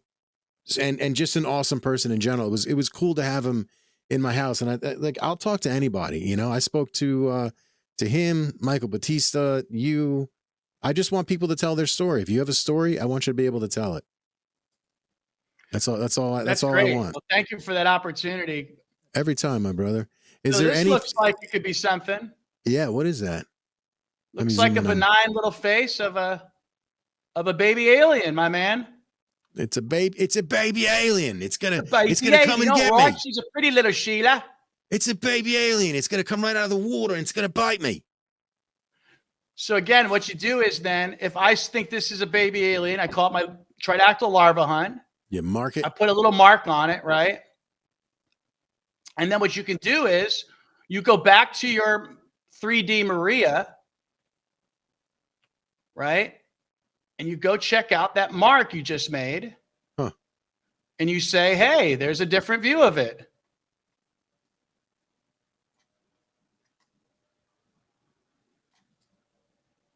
I don't want to move too much. Or you go to a different scan, different cut. There it is again. Wow. And then it just allows you to sort of collaborate with yourself from a different angle. Yeah, no, dude, that's incredible. And I like that the marker stays. Is this an app that you've created, or is this within the program this itself? Is no. So you have to get a reader, and this is a nice one that's on. It comes recommended a lot. It's a free. What's it called when it's like sourced by different people? Crowdsourced. Open source. It's like a free open source one that I've been using another program for 3 months that didn't have like the 3D and the cut in it. Yeah, this is cool because when you bring the cuts, then you can really see different shit for sure. Right. And then, you're going to find pareidolia. You're going to like the bones. I noticed like if the ribs are cut, it kind of looks like the tail. Weird things like that can happen. The ribs kind of look like the head sometimes. So yeah, I'm well, when people talk pareidolia, I'm well aware of it. So I try my best not to share every goofy picture I find, because I how can tell what was. things are sometimes, but That's how I was when I was live streaming the drones. Like if I saw something that was clearly, it looked weird, and then I'm like, okay, no, it's a plane. I'm like, look, I think it's a plane. But there are some things that just, there's no way that it's, when a plane sits there for 20 fucking minutes and hovers oddly sideways, I'm like, that's not a plane. that's not a plane. And when it's the size of a fucking SUV, that's not a plane. When Wow, I that's see big. when I see what looks like a flat disc like this turned sideways and it's a C, that's not a goddamn plane. I almost got that on camera. And I was filming orbs. I'd never seen a UFO my entire life. I'm 49 now. I was 48 when I was filming them. That was the first time I'd seen something, and it's what's made me do this with reaching out to people in the UFO world. It was the most beautiful thing I've ever seen. It was iridescent. Well, then I think you gorgeous. should probably listen to my Hudson River Valley story. Are you familiar with the Hudson River Valley craft sighting? No, what's that? It is one of those large scale sightings from the Northeast. Yeah, look it up. Hudson River Valley craft. I have some cool images if you need some. It is one of the early, maybe TR3s, you might call it, I guess, today. One of the triangular crafts. The Trebs, Hudson River. So in the 1980s, I was in Westfield, Massachusetts, not Westfield, New Jersey. I was in Westfield, Massachusetts. We were playing hide and go seek. It was probably like 83, maybe 84. I guess it could be 82 even. I'm trying to figure out how old was I while I was still playing hide and go seek. Now I say hide and go seek, but we would play tackle. Oh yeah, okay. It looks like the one that was seen in Arizona. It's the big V-shaped one. I'm looking at it right now. And during the 80s, when there was a large cluster report involving silent V-shaped crafts with colored lights. So you saw this shit? Holy crap! Well, I had my own Stranger Things Spielberg moment with this. So let me put my video on. So we were playing hide and go seek in the woods. We would play at night. In fact, we would usually play a game I would make up. I would call it Wolfen, like the werewolf horror movie, where one person would be it, and then he would have to tackle a person, and then those two people were both it. And then they would tackle everybody else until you got to the last person. It's like Manhunt. Yeah. Okay, I get you. It's like. So we were playing that in the woods, when all of a sudden, as we're hiding behind trees, the entire forest is lit up with a bright white light. Where I remember even like just looking at myself, being like, "Oh man, I am no longer hiding." Well, here I am.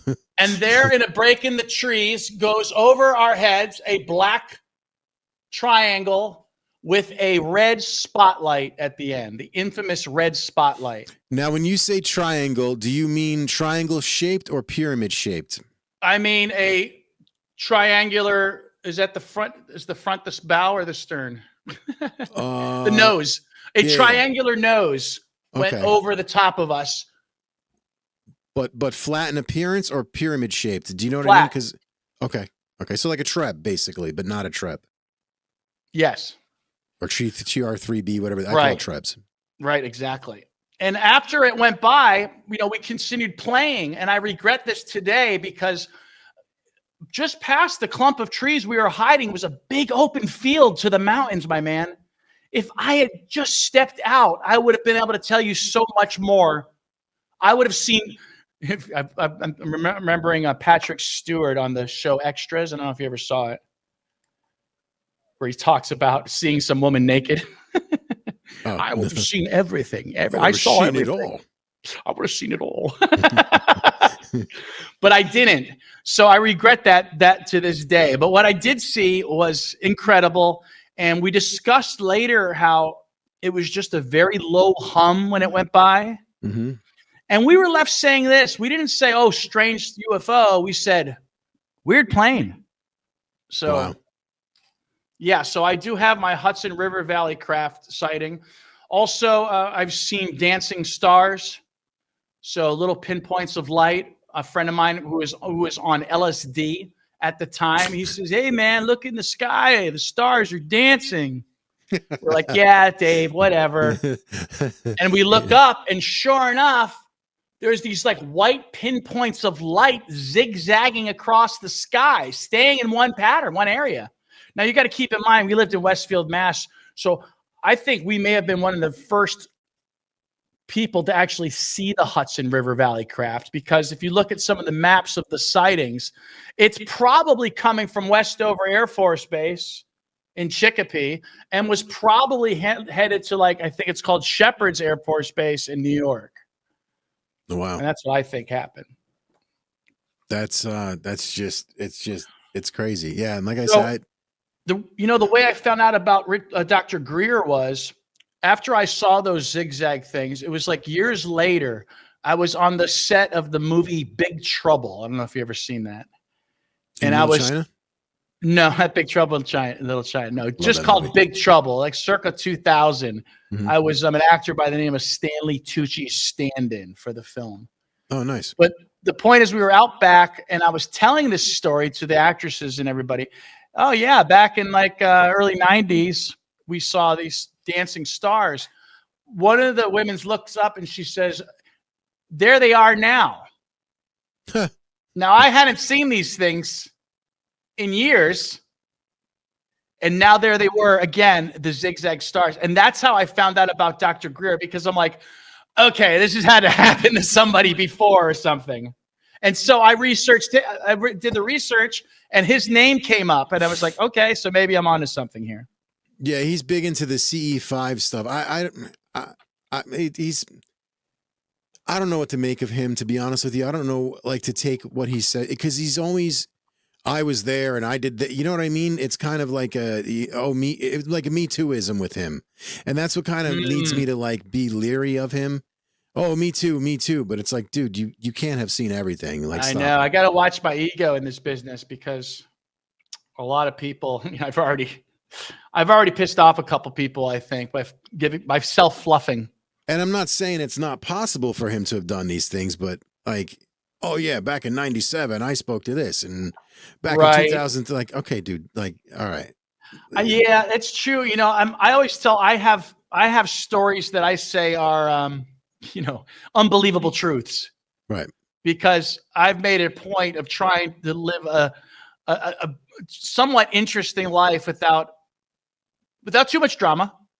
So, working in the South Florida film industry, I've had a lot of interesting experiences. I've met a lot of interesting people. Obviously, I had a UFO story to add to this. So I think life can be interesting. I don't know. Yeah, like you say about him. I guess everybody, including myself, take it with a grain of salt. I mean, I'm not saying he's a total bullshitter, but there's some stuff where I'm just like, all right, something seems a little off to me. He does seem to be on board with the Tridactyls, so that's encouraging. Yeah. I mean, I think that it's undeniable. Obviously, these bodies are over 2,000 years old. Obviously, they came from something, and obviously they're real creatures. So we know these obvious facts. So what the fuck are they? Let's investigate them more. What have they found when they've sent, like, skin samples and things like that? Have they taken, like, have they broken down all this stuff? Have they been able to determine what it is, and or what have they found? Well, again, a lot of the DNA came back unknown, and there's also conflicting reports. From what I've seen, and is that Maria, according to one report, is about 1/3 primate, and also has supposedly, again, I'm not the guy doing the biological tests, I'm just telling you what other people's reports have said, is that she is part chimpanzee and part bonobo chimpanzee. Also, she has Han Chinese dynasty, Han people, which is a very popular, it's a very numerous grouping from China, and the Myanmar DNA, which I've already mentioned. China and Myanmar as part of that whole dragon Chinese myth. Mm-hmm. So for me, when I saw that stuff, I wasn't really surprised. Again, I got into this because I recognized the bodies, and that led me to all these cultural artifacts all over the world that depict these heart-shaped faces that I've come to associate with, again, Mother Goddess, creation, right?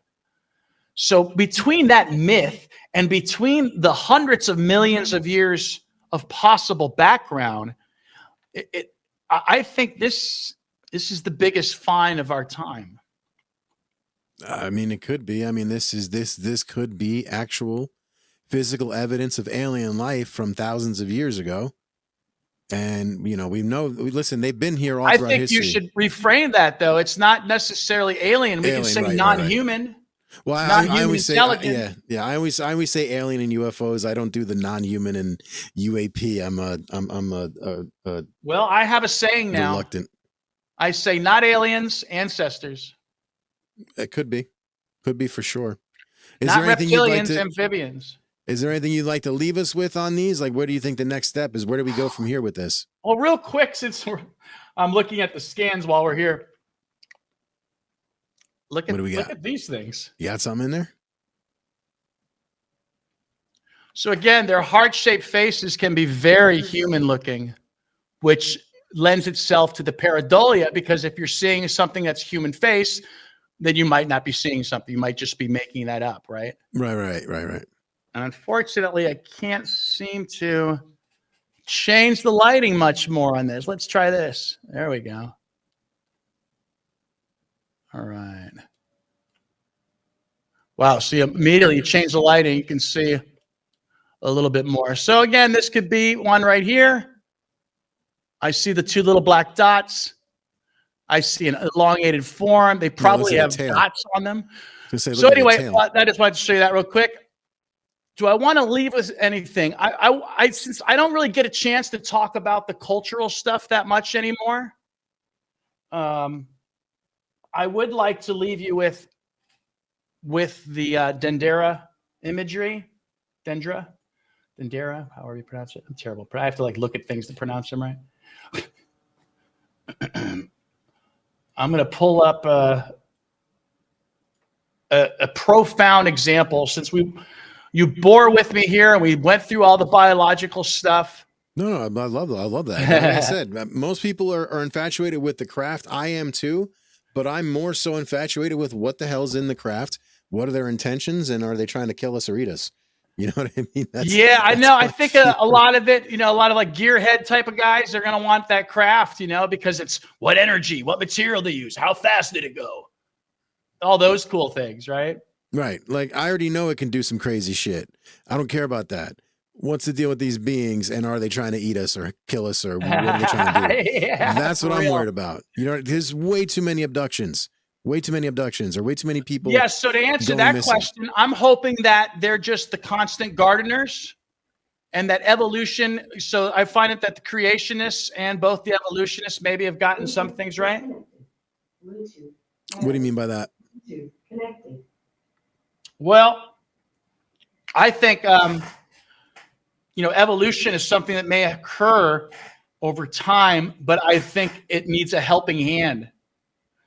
So when I think of what academia says about how we lost our prognathic jaw, so if you look at the apes, right, they're like, jaw sticks out to here, right? Right. Well, the reason they give for that is that they suggest that profound evolutionary chain from a jaw to here came from cooking our food. And I'm at the point now where I'm very skeptical that something that drastic as evolutionary change in a jaw came from cooking food. Yeah, I get it. It makes sense. That's just an example where I suggest, there's other weird things that now scientists are saying bonobos self-domesticated. I mean, what kind of bullshit is that? What does that mean? Self-domesticate. All right, so let me leave you with, I think, the grandest example of steganography and tridactyls hidden in plain sight, right? What? Hidden in plain sight, basically. Hidden in plain sight. That's what I call it, right? Steganography hidden in plain sight. It involves perspective and amorphosis.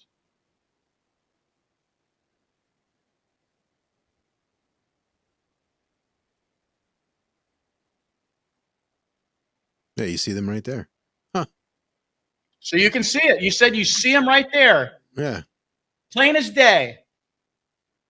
But you would have only been able to do that because we've been looking at them, I suggest. And that's how we defeated the perspective anamorphosis. So here is something on the grandest scale. This is something that tourists go to every day. It's two faces of the goddess. And the funny thing was, before I discovered this, I had already suggested that our columns and our goddess columns, like our ionic columns that you find at like maybe the treasury or something, right? Those Greek columns. Right. Those Greek columns have volute eyes. That's what they call them in design, volute eyes. I suggest that those columns are just part of an evolution. Oh, well, I don't want to say evolution, a tradition of depicting the mother goddess. So here we have two mother goddesses, and when they're formed, they create the hyper-realistic face of the supraorbital arches, the eyes of the tridactyl, its beast-like nose, and even its rostrum, I call it isosceles-like maxillary beak. And that's what I want to leave you with. That is definitely, that definitely looks exactly like the things you were just showing me. That's for damn sure. You would never have said that if I just showed you the statues before all of this. You would. Right. Look at it. You can see the statues here. And look, they may have been, you know, what's the funny thing about the ancient art is that it survives vandalism. So maybe that was part of the steganography, because you can see that these pieces have been vandalized, some of them. They've smashed the face off of the goddess. I would still love to know what the Vatican has and what this, I guarantee you that there's representations of this shit in the Vatican. And the Smithsonian, them also, they're bastards. It might be right before our eyes, because who's to say that these beings ever relinquished power? Who's to say that they just didn't segue into some other organization, that the beliefs just didn't segue into some new belief? You could be right. You could be right, Ed. That's pretty cool, man. Thank you so much for doing this. I appreciate welcome. it. I want to thank you for listening, to be honest. I love to talk about this. So I mean, anytime I can get an ear, I really we could do it again in the future. We could do a live stream. I could, you know, like we could. Yeah, if you want next time, I usually tell people, since, you know, if we are going to do a second one, we focused a lot on the biology, which we can still return to, but this could be a good starting point to look into the cultural. Yeah, we could. What we'll do is I could do like a, I'll do a segue where we do like after I edit this and we play it, we could do either like an after live where we go and we talk to the people. Because what I like to do is I like to do premieres. I like to set this up as like, you know, next Wednesday at 8 o'clock it'll play live. That's fun. And then we could join it afterwards. You know. Oh, okay, that's super fun. Yeah, we can like let me know so I can help share it on the social media and stuff. Right. Yep. So I'm gonna get this edited, get it going. What was that? Did you leave? Oh, what happened? I am so glad you saw it at the end, because, you know, a lot of these things I get a lot of, that's a stretch, or I don't see it. And it's like, I try not to, you know, get upset with it. No, dude. Listen, some things I'm gonna be like, all right, I don't see it, but you look at this shit all day, you're gonna see things that I'm not. It's just like I said, when there is a trust me, bro element of this. Yeah, when I take my, well, kind of, because I did see things, so it was like a little bit of trust me, bro, but not a full trust me, bro. But like when I would take my wife and we would go look at the baby, it looks like fucking nothing to me. You know what I mean? But she's like, exactly, here's its dick and there's its leg, and I'm like, yeah, you're okay, like, if you say so. If you say so. Yeah, it looks like what I should have left on her back, but you know, I went inside of her. But Ed, thank you so much for doing this. I appreciate your time. I'm sorry I had to change the, you know, we had to. No, it worked out great. Thank you for changing. I feel like a dick. I don't like canceling because it makes it look like I'm sketchy, and I don't. Okay. Yeah, I didn't get that from you. That's good. I appreciate that. But we got a nice morning interview too, so a lot of energy. I like the morning interviews. Yeah, I like doing things early in the morning, but sometimes like Charles McNeil, he could only do it at like midnight. So 2 weeks ago I was up till like 3 or 4 people are in different time zones sometimes, right? Yeah, well, for him it's a different situation. He's in prison, so he had to work around his schedule. I don't even know if that was, you know, if I'm getting in trouble for interviewing somebody in prison. I have no idea, but oh well. Ed, thank you so much for doing this. I appreciate let's do it again. Stay in touch, bro. Yep.